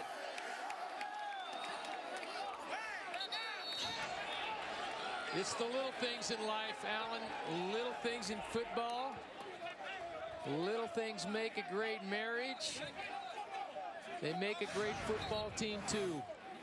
I don't think they intended for this to happen. Just doesn't get fielded well. Newsom doesn't get it recovered. Jasmark Flax there, 34 for UConn. Has the ball bounce up right into him and looked like he wanted to let it bounce by to Newsom. And Khalid McGee, 21 for USF, is the guy who winds up getting into the pile. The ball was recovered by UConn. First down. Oh, no, there you go. Oh, well, now. The initial signal, a referee stood up out of the pile and signaled USF ball. Willie wants to know, hey, what happened between when you pointed that way and now you're pointing the other way? Yeah. It looked like, I thought Newsom was going to be able to get on it. And I thought maybe there we go. Have a little discussion. Unfortunately, the special teams coach only gets mentioned when there's issues. So in a fortunate bounce, break, ruling, whatever you want to call it, UConn's got the ball back. And the swing pass to the outside to Newsom. He was hit and tripped up immediately there by the Angry Bird, number 2, Jamie Bird. You got a lot. There's a lot of the guys that really play hard on this Bull defense, and he's one of them. He runs around and makes plays. All these defenders are not afraid to put their pads down and get nosy in there. And even though Hoggins, their corner at number 19, a true freshman, he's 5'8", 167 pounds. Devin Abraham's only 5'9", 186, but they will get up there and put their pads on you. Newsom swinging to the outside. Get out to about the 31 before he's dragged out of bounds, setting up third down, and we set up Brendan Fitzgerald. Alan, thanks. I'm here with Kevin Carter, Robert Kemdici, defensive lineman, but on offense here for Ole Miss, he's now out of the game with a concussion. A goal line stands I can understand, but this is 10 yards out. A huge blow for the Rebels. Ole Miss has Texas A&M next week. That's in question for Kemdici. Back to you guys. All right, Brendan, Kevin, thanks. Of course, Memphis from this American Conference. One of those teams looking to grab that group of 5 place in the New Year's 6 bowl games. Yeah, they were kind of a little bit at the bottom because just the percentages them winning out, but their opportunities, obviously this one is great. Sheriffs will have the first down and more. Finally slides down to a stop outside the 40. They'll mark him at the 42. There's some maturity, getting down on the ground, sliding, baseball slide, getting down on the grass, not taking a hit. Smart football by the quarterback. He's learning. He's learning under fire. So they move the chains. It'll be first down at the 42-yard line for Connecticut, who had just taken the lead, gave up the quick scoring play right back the other way. Now can UConn re-seize the top spot? Sheriffs throws again to the outside, off the hands of Hergy Mayala. And a minute to remind you about tonight when Ohio State, the #1 team in the country, takes on Penn State in the Horseshoe. Will it be Cardale Jones or JT Barrett leading the Buckeye offense against that stout Penn State D? It's tonight at 8 Eastern on ABC and also streaming live on Watch ESPN. I see that Ohio State's going to wear a little different uni tonight if you tune in and see a team wearing all black uniforms with red trim. You got him #1, Allen. You think the Buckeyes are #1 right now? I don't know. I really don't. This has been a weird season as we watch Sheriffs again take off, get the first down, get into the 41-yard line before he goes out of bounds. You know, I don't know, because there's no clear #1, right? No one team that you could say these guys are it. Yes, and that looks like UConn trying to go speed. Now, we talked about keeping Flowers in the pocket, but how about Sheriffs here? He's getting it done with his legs, going empty for the first time today. 17-yard gain on that one. Now he throws to Arkel Newsome, who finds a way to slip and slide around the USF defensive pursuit and pick up about 5. Here's the one thing I do know. I still think Alabama's a really dangerous team. Despite the lesson that they learned in the loss to Ole Miss, I think they're a really dangerous team. And even they have their flaws. Huskies spreading it out now. Sheriffs will keep it. They'll get to the marker and move the chains again for UConn before he's dragged down by Tayshaun Whitehurst. Come back with a little zone read of their own now. They're sort of feeling it because their eye running game wasn't really getting them maybe what they wanted. Now they're going to go speed up, and they're going to get 10, 11 personnel and spread the Bulls out.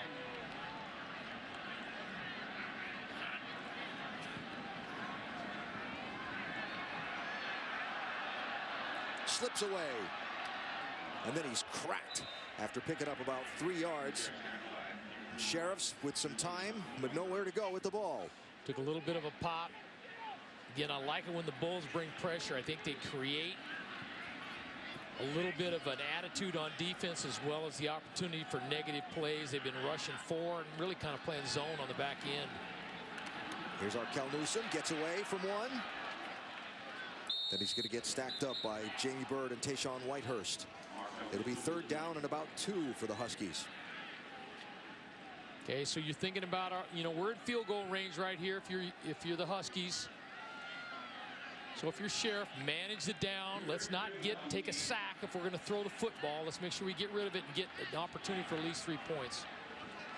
10th play of the drive coming up. UConn on 3rd downs today, 50% in their conversions. Pretty good ratio, and a lot of it has been because they've been in good down and distance situations.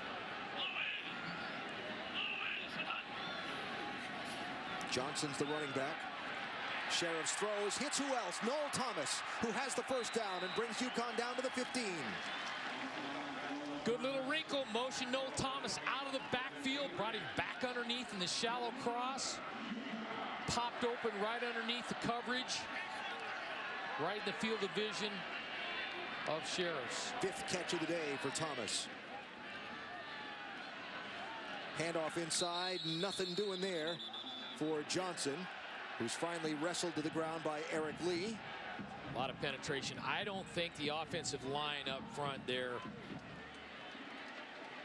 got the front ID'd, and I don't think they blocked the right guys. They're running a zone scheme. Too many white shirts through there too quickly. Yeah. And there's the story of the day so far for UConn. Getting points when they've gotten into the red zone. Yeah, and as we mentioned, that first half, they missed out on a couple opportunities. 1 for 3, and the 1 touchdown they do have came from outside the red zone on that long run from Sheriffs. He'll bring this one back in. No sliding that time. Takes a hit, and it will set up 3rd down. He's going against Augie Sanchez, their middle linebacker there, coming in at about 250 pounds. You don't want him to be busting his shoulder up in there. At least he dropped the left shoulder in, yeah. Not the right shoulder. They brought in Alec Bloom as the tight end there and put him out wide in more of a 4 wide receiver look, and kind of messed with the formation and personnel for South Florida. Play clock running down. Thomas again in the backfield like he was on that last conversion. Ball's on the ground. Sheriffs picks it up.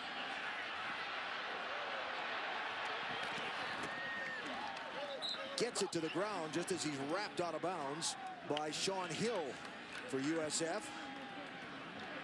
And it'll bring the kicking unit onto the field. He did get popped. He got popped late. And again, good poise right here. Just get rid of it. You don't need to take that shot. Your team needs you playing quarterback.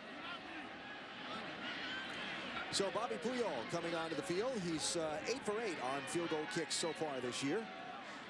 Going to spot this one at the 17, so make it a 27-yarder. So critical, Alan, that you can get points when you get down in here and have a good, steady kicker. You appreciate that good kicker as a coach, huh? I do. Doesn't have to make the long one, but when you get in the red zone, nail it.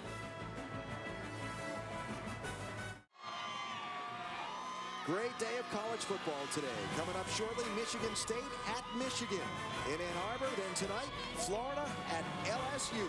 Both games on ESPN and streaming live on Watch ESPN. Who's in to the college football playoff and the New Year's 6 bowl games? Can it be a team from the American Conference?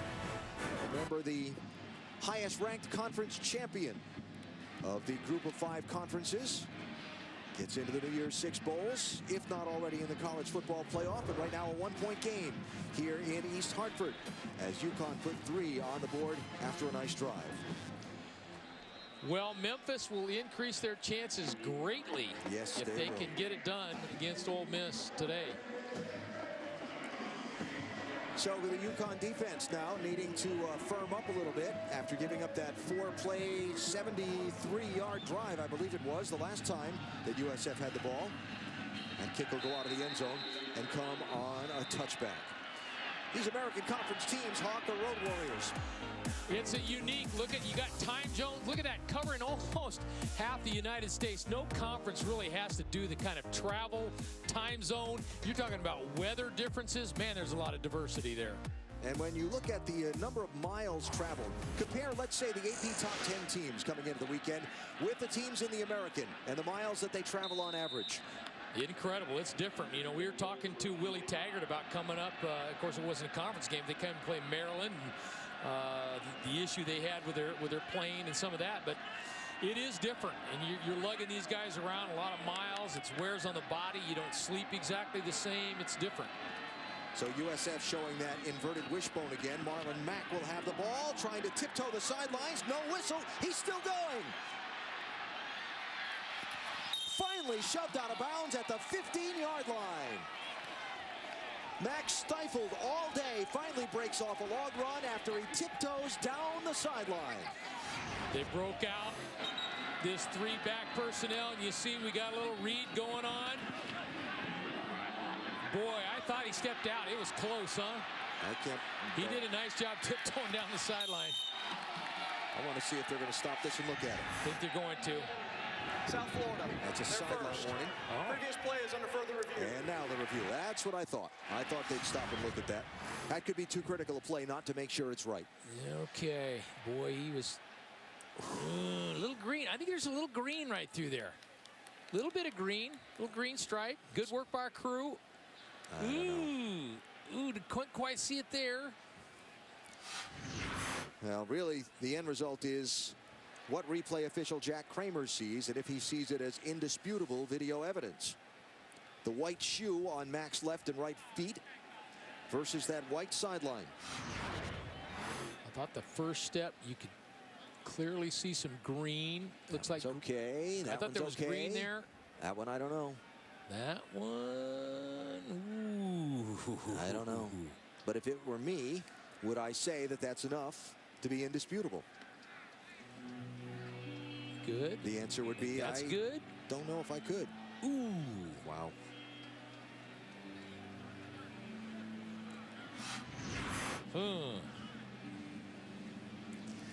So now you've got me in this habit where now I start to watch the back judge that's standing with the referee while they're making these reviews and see if he takes out the pad and starts writing down time and yard lines and all that other kind of thing.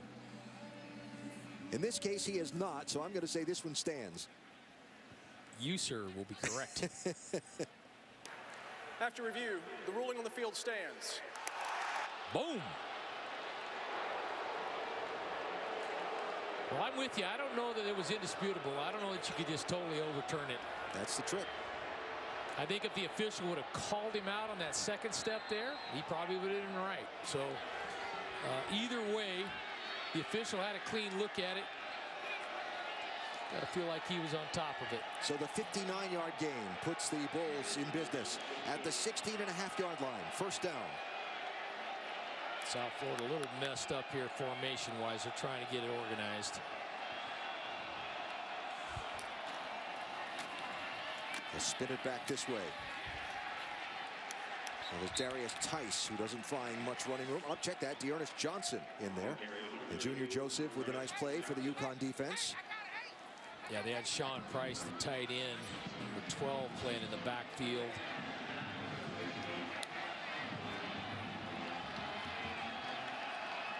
Same look again. You got Mr. Touchdown Rodney Adams up at the top here, has had some success. Flowers looking to throw. Now we'll bring it down. Evasive, slippery, looking for the pylon. Into the end zone. Touchdown, USF. Kid's pretty dynamic.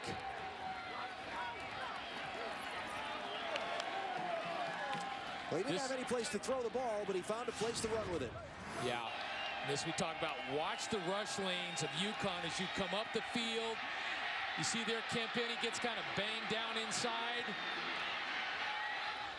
Creates a little bit of a gap out there because Cole Ormsby got widened out on the defensive end spot.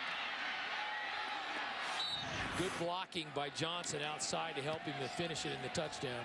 Nadelman's PAT is good. Another very fast downfield trip for the USF offense. You see there 3 plays, 75 yards. The 15-yard scamper into the end zone puts USF out to a 21-13 lead. And a quick reminder that you can catch any and all of the college football action on a Saturday from all of the ESPN networks on the Watch ESPN app or at watchespn.com. Be sure and check it out if you don't have it. Highly recommended. I can assure you that we'll be wearing it out after this telecast is over, checking on some of the other action around the country. Will they let me drive and watch that at the same time? No. Okay. Don't do that. You, sir, can wear out the button on the radio and you'll win a call. I will. Only if you are calling the action, though. The velvet fog. The velvet fog of Alan Bestwick. All right, it's turned into a score fest here now. Defensive battle in the first half. Now the offensive coordinator's got corrections made and scoring all kinds of points. That'll be Newsom at the 16. Big return here. Still going. Finally knocked down, ricocheting off one and tripping over Dearness Johnson. UConn all the way down to the 40-yard line of USF. Penalty flag on the field. Penalty flag down. After the play, unsportsmanlike conduct, receiving team number 34, throat slash, 15-yard penalty, first down. That is so stupid. Really? Really just unbelievable. That's number 34's first unsportsmanlike conduct foul. That's the kind of stuff that just kills you as a coach. I mean, you're trying to get your team to play smart football, learn how to win games and little things, and you have something good happen, you know, and guys can't handle it. But that's the stuff that, you know, young coaches or new coaches are trying to build within their program. And I know kids are excited, but come on, have a little poise, have a little focus. And the USF player who was down on the field and is now back up, Khalid McGee, 21. And walking off to the near sideline.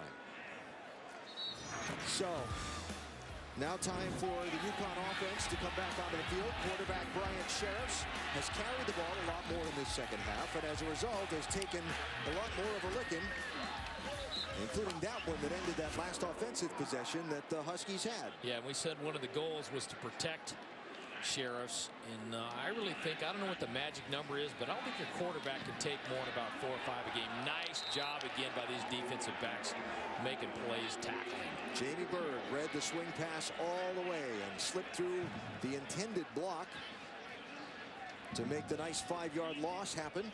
So UConn, instead of starting at the USF 40, backed up by the penalty to their own 45, now backed up to their own 40 and facing 2nd down and long. Yeah, you had the ball on the 40-yard line. You get a first down. You got a chance of being field goal range, and now you're backed up again. And that is how the 3rd quarter will end.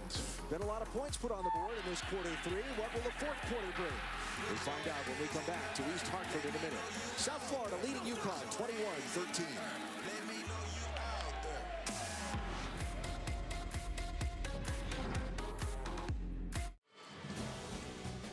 A lot of fireworks in this second half as we get ready to start the 4th quarter. 10 points in the first 2 quarters, 24 scored in quarter 3.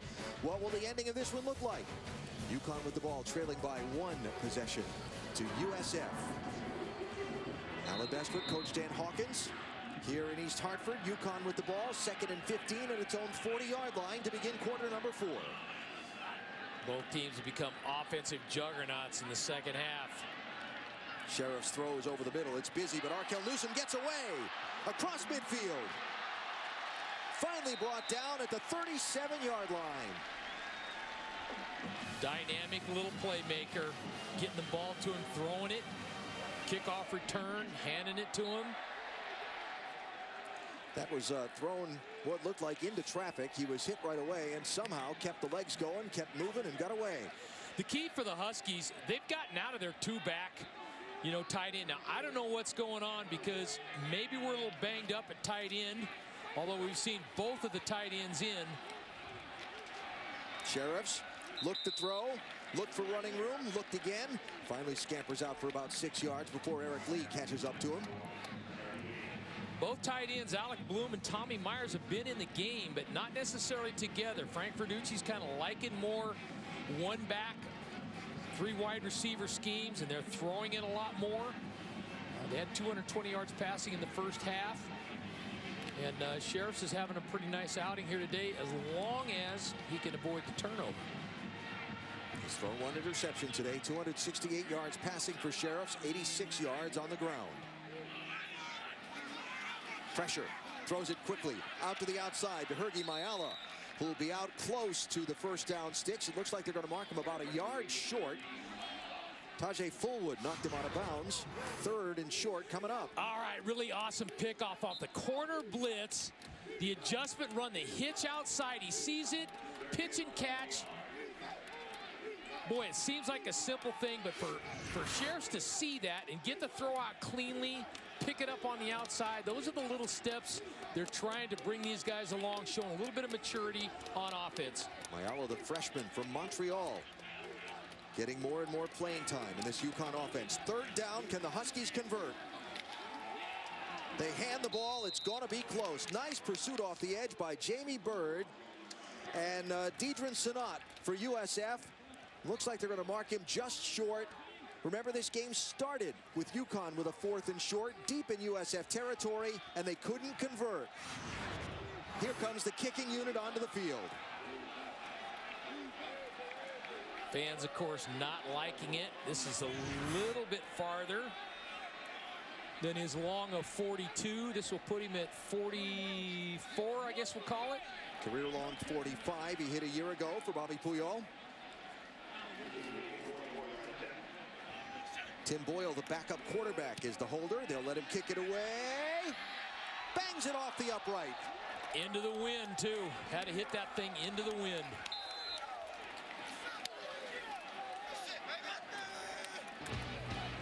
So still a 1-possession game as the long kick into that stiff breeze winds up clanging off the right upright. He had the distance, missed it by that much.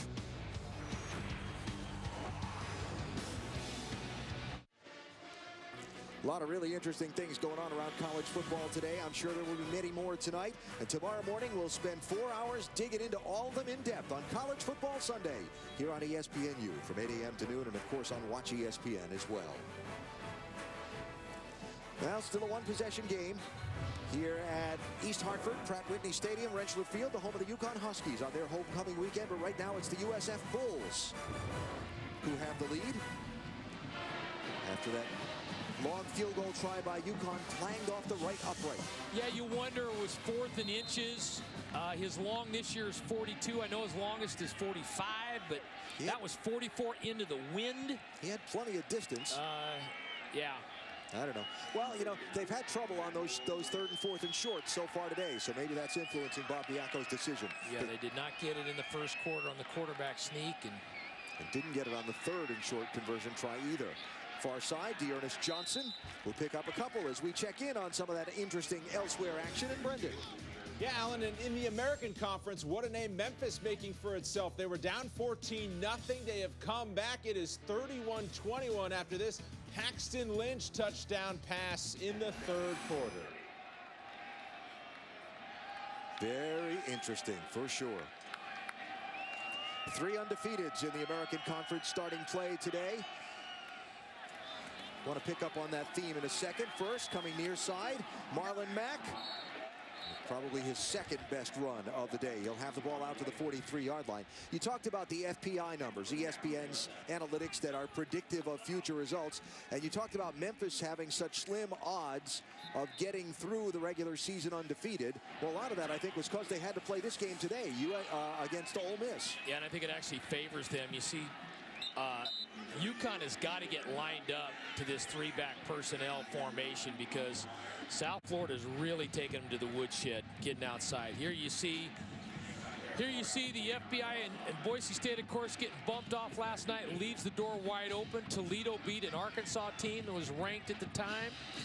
Houston, Temple, Memphis all the way in the bottom. But if they can win, they're going to go all the way up there.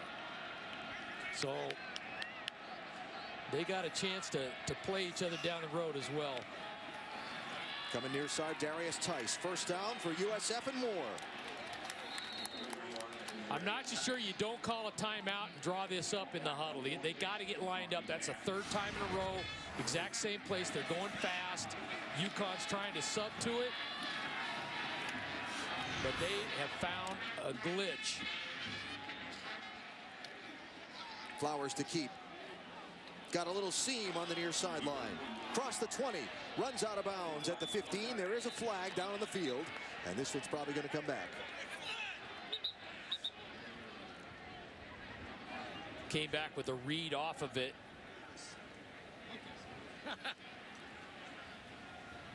Our referee Adam Savoy waiting for his line judge and back judge to talk it over. Or side judge. You just wanted to say his name because you get your French in there.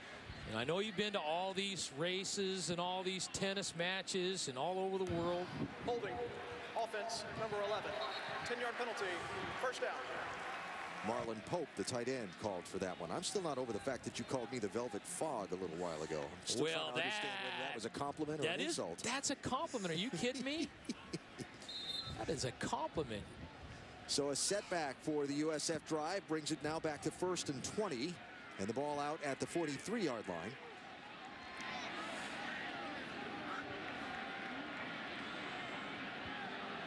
If it works, keep doing it. That's what South Florida. It's just a question of whether they wanted to run to the tight end side down here or the open side up at the top. This will be Tice looking for the corner. Nice pursuit to the outside to keep him from getting there by Andrew Adams for UConn, number 22. Nothing flashy now. Watch for the play action pass. Bunch of times in a row.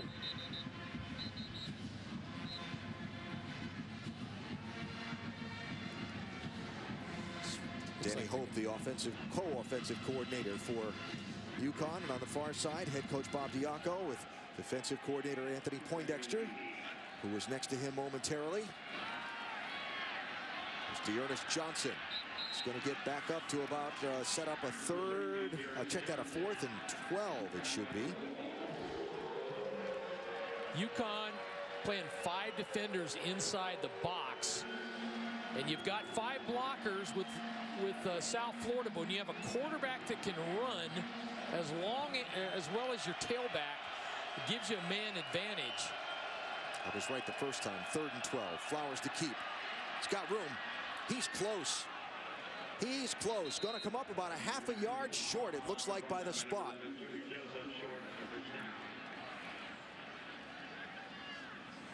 Yeah. 4th and a bit. What do you do? Good call by you. Looks like he's going to come with a field goal. He likes his kicker. Got the wind at his back. Up by 7. Feeling good about your kicker. Probably the right call. Make it a 2-possession game if you knock it through. Emilio Nadelman is 4 of 5 on field goals this year. Going to spot this one at the 34. It's going to be a long one.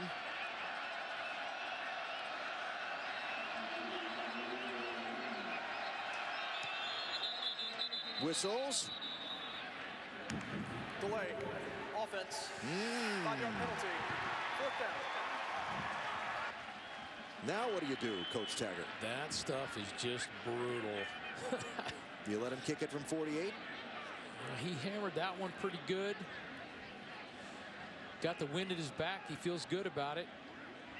A lot of pressure up inside. Penny came charging through up inside.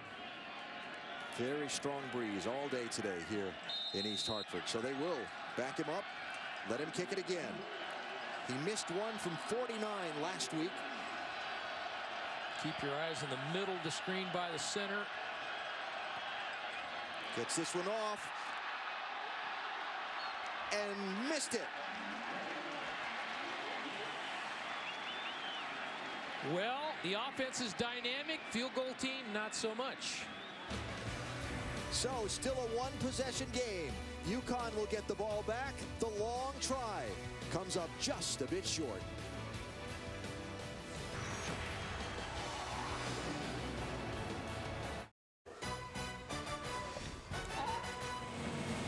ESPNU College Football, All-State Saturday Kickoff. Brought to you by Allstate, proud supporters of college football. Are you in good hands? And Samuel Adams, for the love of beer. So I'm just finding out that this is on the stadium, on the campus ground somewhere. They make their own ice cream at UConn. And I'm just finding this out after we were there on campus yesterday. I think our producer went there without us, had some homemade ice cream, left us out of it. So can Augie Sanchez and the USF defense find a way to keep UConn out of the end zone. Back-to-back missed field goals, one on each side. As Arkel Newsome gets around the outside edge before he's carried out of bounds by Nate Godwin. Got a little fly sweep of their own. They kind of shifted that time.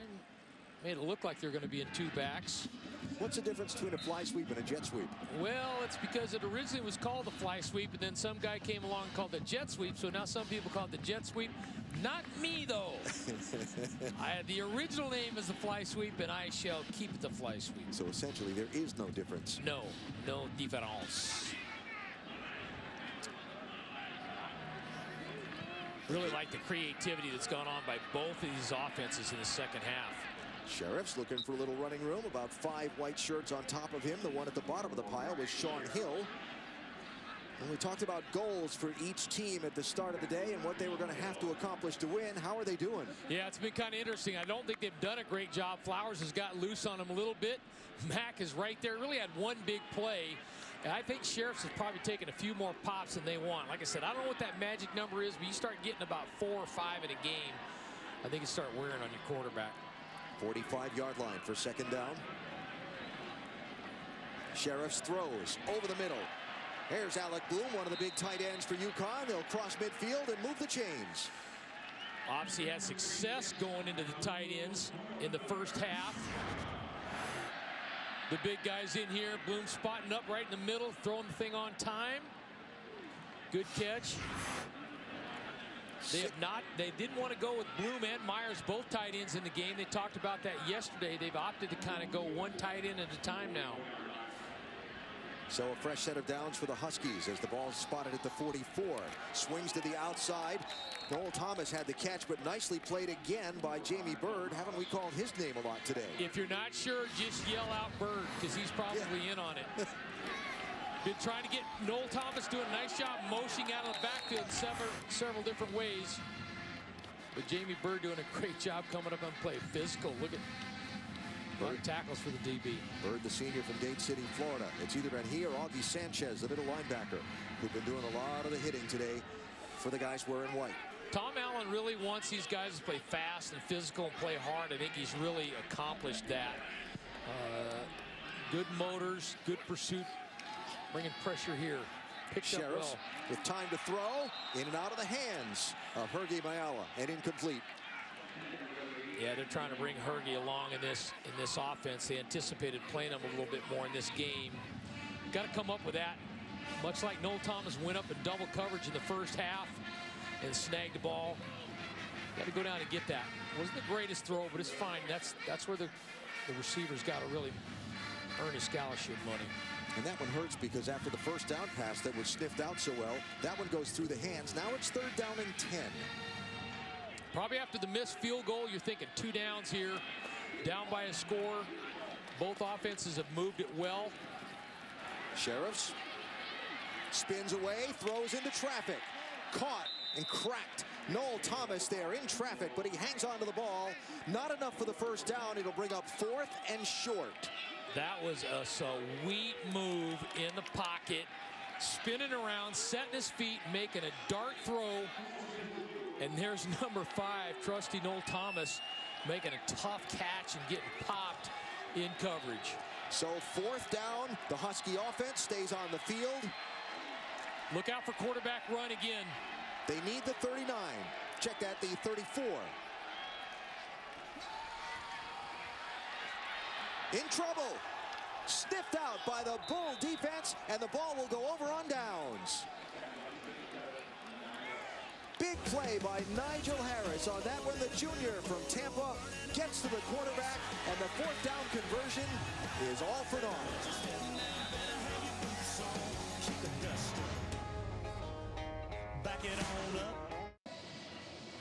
The late afternoon and night games on ESPN, a couple of good ones. Michigan State at Michigan, and Florida and LSU. Hawk, who do you like? A couple of tough ones to call. Yeah, obviously Greer being out, I think you got to favor the Tigers. I think Harris is starting to throw the ball a little bit better. J.D. Moore, the fullback, though, is out. That's going to hurt them a little bit. So I'd probably go Tigers there. I think the Spartans a little banged up going into the big house, but I think that plays well. They love to have the chip on the shoulder. Coach, both coaches and both programs are all about having the chip on the shoulder in that game. But I'm always a bad picker, but I would have to go Spartans probably in that game. Both those games this afternoon and tonight on ESPN and streaming live on Watch ESPN. Here in East Hartford, UConn failing to convert on 4th down, deep inside USF's territory for the 2nd time today. So the ball goes back to the Bulls. It's Quinton Flowers, the quarterback, with it coming near side. He'll have a nice pickup before he runs out of bounds. And so still a 1-possession game, but the clock running here, or will be shortly, with coming down to 5 minutes to go. And the goals for the day for USF and how they fared. Yeah, they've gotten a couple explosion plays down there. They did not, I think, wake up necessarily playing the first quarter. They got it going in the 3rd quarter, and you can see the negative plays there. That's big. That's 9 of them. And when you look at things from the UConn side, besides the 0 for 2 on 4th down, this game is still within reach. But you've got to stop USF here, and you've got to get the ball back. Flowers will keep again. Nice move to the outside. Wow, is he slippery. He'll get the first down before he's dropped by Graham Stewart. Good little chess match. UConn has started putting 5 guys on the line of scrimmage to stop the outside play. The outside sweep that the Bulls have been running, and now the Bulls have been countering a little bit with some quarterback runs designed to kind of go inside. Here's the play action we've been waiting for. Flowers downfield with who else? Adams wide open. He slips a tackle, and he'll go into the end zone for the touchdown.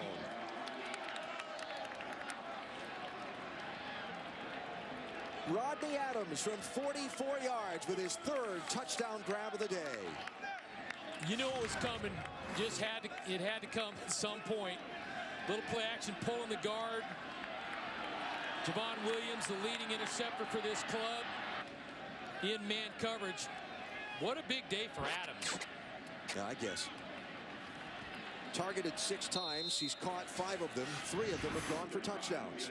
The running quarterback creates an extra element because you have to have extra defenders committed to that. And it takes him out of the secondary. And the point after try makes it a 2-score deficit for UConn. Adams again. Another long touchdown catch and run.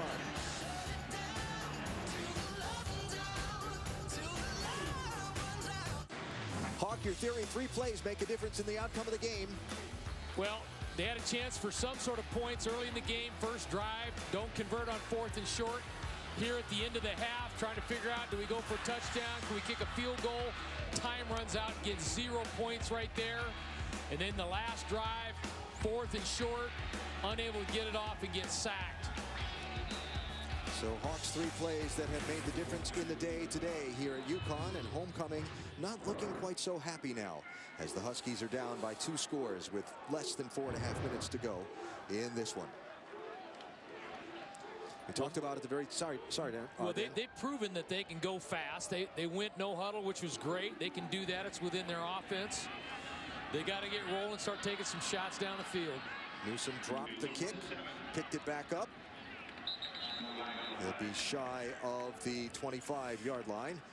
We'll check the penalty flag that has landed on the field. During the return, illegal block in the back. Receiving team number 49. Half the distance to the goal. First down. Things that make a difference. You know, one of the things that has stood out to me are the scoring drives for South Florida and how quickly they've gotten down the field. Incredible. You're right. 4 plays, 73. 3 plays, 75. 3 plays, 57. All touchdowns. Time of possession means nothing in modern day football. It is all about scores. So UConn will be backed up to its own 9-yard line. Sheriffs throws under pressure, bounces it off the side of the head of Tyreek Beals, the intended receiver who wasn't looking for the ball. Man, you know it's not your day when that happens. Hit the guy right in the helmet. Huh? What? You mean I'm eligible? Yeah. Tough. Beals, tough day. Beals, a true freshman from East Orange, New Jersey. He'll see that one in the film room.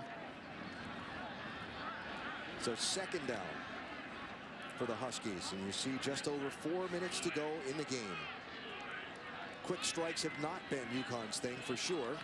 They've marched down the field very effectively today. There's a nice move there by Alec Bloom. Will get the ball out across the 25-yard line. Sun starting to come back out. Huskies going fast. Here comes Sanchez back in the game. Bulls electing to play zone, play 2 deep, keep it all in front. So Sheriffs will try and take advantage and run. He'll have 1st down yardage and more. Chased down from behind. Tracked down there by Zach Bullock. But they'll stop the clock while they move the chains and reset for 1st down. Stranger things have happened, Alan. Stranger things. I've seen 16 points in 24 seconds. So if you're standing on the sidelines, this is an eternity.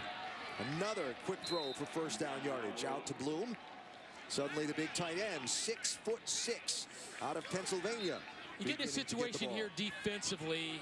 I always tell our guys, keep playing football. What does that mean? Let's not just prevent. I think they're better in pressure.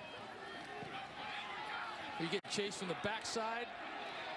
Going to get wrestled to the ground there. Jamie Bird, who else? Number 2 at the bottom of the stack. But I think, Alan, you just want to keep playing. You want to keep doing the things you've been doing during the game. I think sometimes when you change your mode, either on offense or defense, takes you out of your natural rhythm. Sheriff's going to throw long downfield. Bloom almost made a circus catch. Just couldn't pull it into the basket. Old Thomas on the fade. I'll tell you, Sheriffs, they're going to be able to build on this kid. He can run. He's tough. Making good. That was a heck of a throw. That's right where you want it to be. He can move around. He's made some checks. Done some really nice things today. Got plenty of time to develop, just a sophomore. Transferred in from North Carolina State. Sat out last season won the camp competition for the quarterback spot. Now trying to see if he can rally the Huskies from behind in the final 3 minutes of the game. Throws across the middle. There's another shot for Tyreek Beals. He's only going to get out to about the 39, 38-yard line before he's dragged down by Khalid McGee. This time he was ready. Said, okay, you're going to hit me in the helmet once, but it's not going to happen again. Move the ball down to the 37-yard line. And a crucial play here. 4th down to keep the drive going. Sheriff's throw is complete. They finally convert a 4th down. When you have those big guys that can get in those seams and can get the ball up high and are really steady, strong-handed people, and that's a real benefit to a quarterback. Tommy Myers, the big tight end from Coventry, Connecticut. Sheriff's going to run with it this time. Now he's going to reach back and throw. Has a man wide open in the end zone. It's Beals for a redeeming touchdown.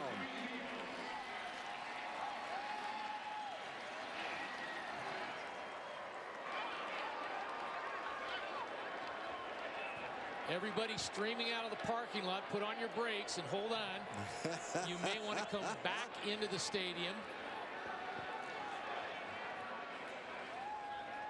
Well, a very nice march down the field, including a 4th down conversion. And the true freshman, Tyreek Beals, gets the touchdown reception. Now a crucial point after try here. That is not true. And it's a one-score game again. How ironic is it that yesterday, talking to Bob Diaco, we were talking about the onside kick, of which he had earlier in the year. We were having some fun discussing that. And now you might just see it. Probably will in a minute. 9 plays, 91 yards, 2 minutes, 11 seconds down the field. A drive that found Tyreek Beals having that happen to him down one end of the field, finished with this on the other. Really good presence by Sheriff. Look, you get over there and square his hips around, throwing that ball to the left. Not an easy throw. So 2:12 left. All your timeouts for both teams. If you're UConn and you're coaching them, I understand you can't predict what Bob Diaco is going to do, but if you're coaching him, do you do the onside here? I'm going onside. You know why? We aren't stopping him. We're not stopping him anyway, so why not increase your chances?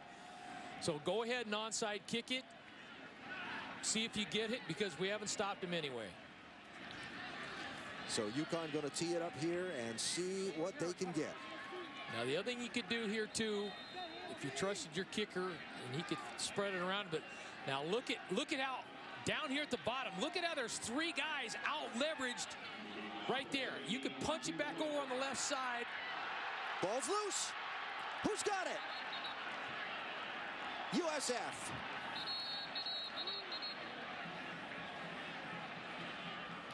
Ball was ricocheting around there for just a second.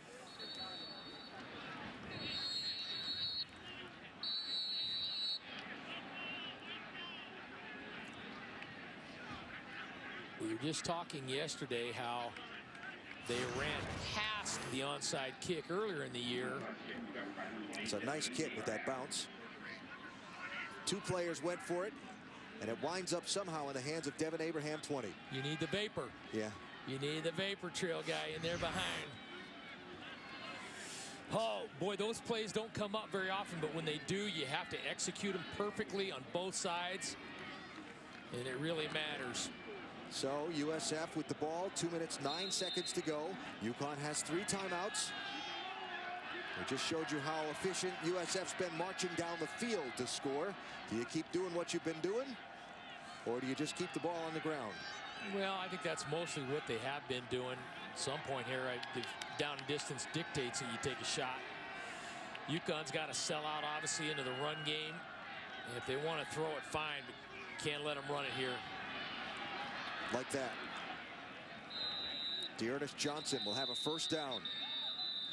And Bob Diaco will call his first timeout. Well, can they get to being bowl eligible? We talked about at the very top of our broadcast, the winner of this one, that was the fight. The loser probably was going to see those hopes greatly diminish. There's the remaining schedule for the Bulls. And it's not easy. No. And again, nothing matters on paper. I mean, I guess the only game you would say probably would be the Central Florida game there at the end. A lot of teams in there playing good football. It's going to be a struggle. Yeah, Navy, you got to go to East Carolina. Temple, of course, still undefeated, and Cincinnati. Even though they came out on the short end of the stick against BYU last night, the Bearcats have looked good this year. Certainly been able to move the ball.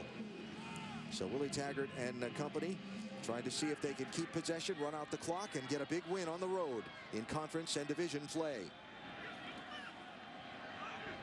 Doing a nice job checking to the sideline, making sure they're in the right play. Probably going to hand this ball going back left.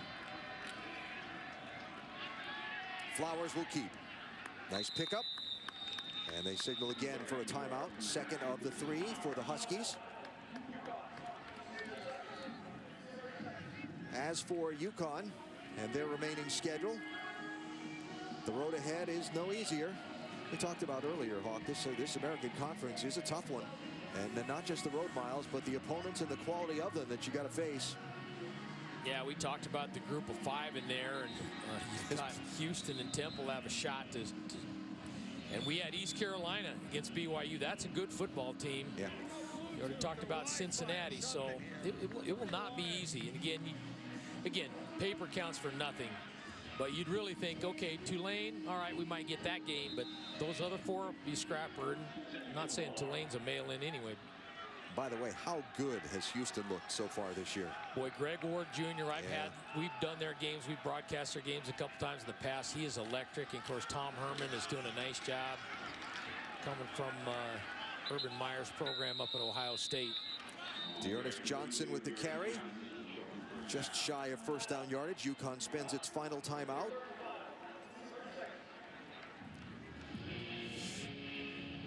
Certainly been a lot more success in the second half running the ball for the Bulls than in the first. Give both coordinators credit. South Florida came out in their 3-back set, started running the ball outside. That was the key. UConn on the other side went to a 1-back set, and Frank Verducci started getting that thing going a little bit. So both teams switched a little bit philosophy at halftime and made some corrections, and it really helped them. There's Frank Verducci, the offensive coordinator for UConn. And Marlon Mack, just by way of note, had that one really long run that he broke off. He's 1 yard shy of another 100-yard game. The single season mark at USF for most 100-yard games is 6. If he can get this one, he'd be just a couple away with plenty of season left to go. Here's Mack. He's got that 100 yards and more. And twisted his ankle just when he came down. I think he rolled on that right ankle when he stepped out of bounds. Or was it the hamstring? No, he's grabbing the hammy. Yeah. You're right, Coach. Sorry. Well, it's hard to tell. As I say, we knew it was a lower leg injury. Yeah, hockey terms. Yeah, he just kind of elongated his stride just a little bit there at the end. But a big first down pickup with the UConn out of timeouts now. And so USF a minute and 43 away from getting a big road victory. Probably would have liked him to stay in bounds. Yeah. Up the inside. Dearness Johnson for some tough yards. And the clock runs with a minute and a half to go as Mack continues to get looked at. That'll certainly keep a lot of people's attention who favor the green and gold as they look toward their game next week when they get ready to take on SMU. It is a little chillier. We saw Augie Sanchez getting stretched out, their middle linebacker, when they were on defense. Certainly don't want to have a hamstring. Those things can linger for a long time, particularly when you're a running back. Here's the favorite formation of every offensive coordinator.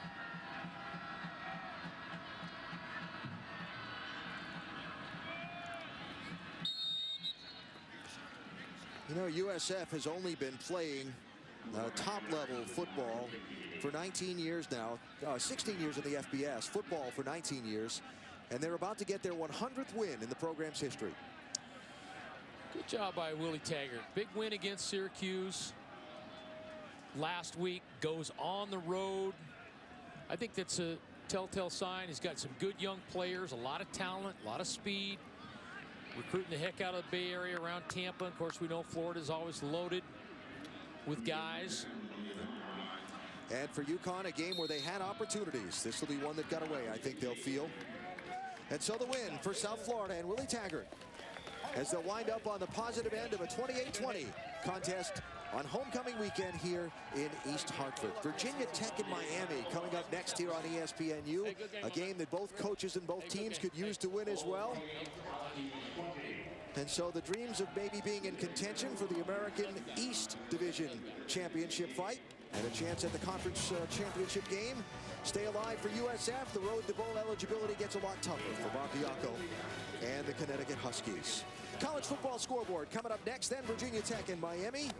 So the final from East Hartford, 28-20 USF over UConn. For Dan Hawkins and our ESPNU college football crew, Alan Bestwick, so long for now. Let's send you back to the studio. Brendan Fitzgerald and Kevin Carter. Alan, thanks very much. A good job out there.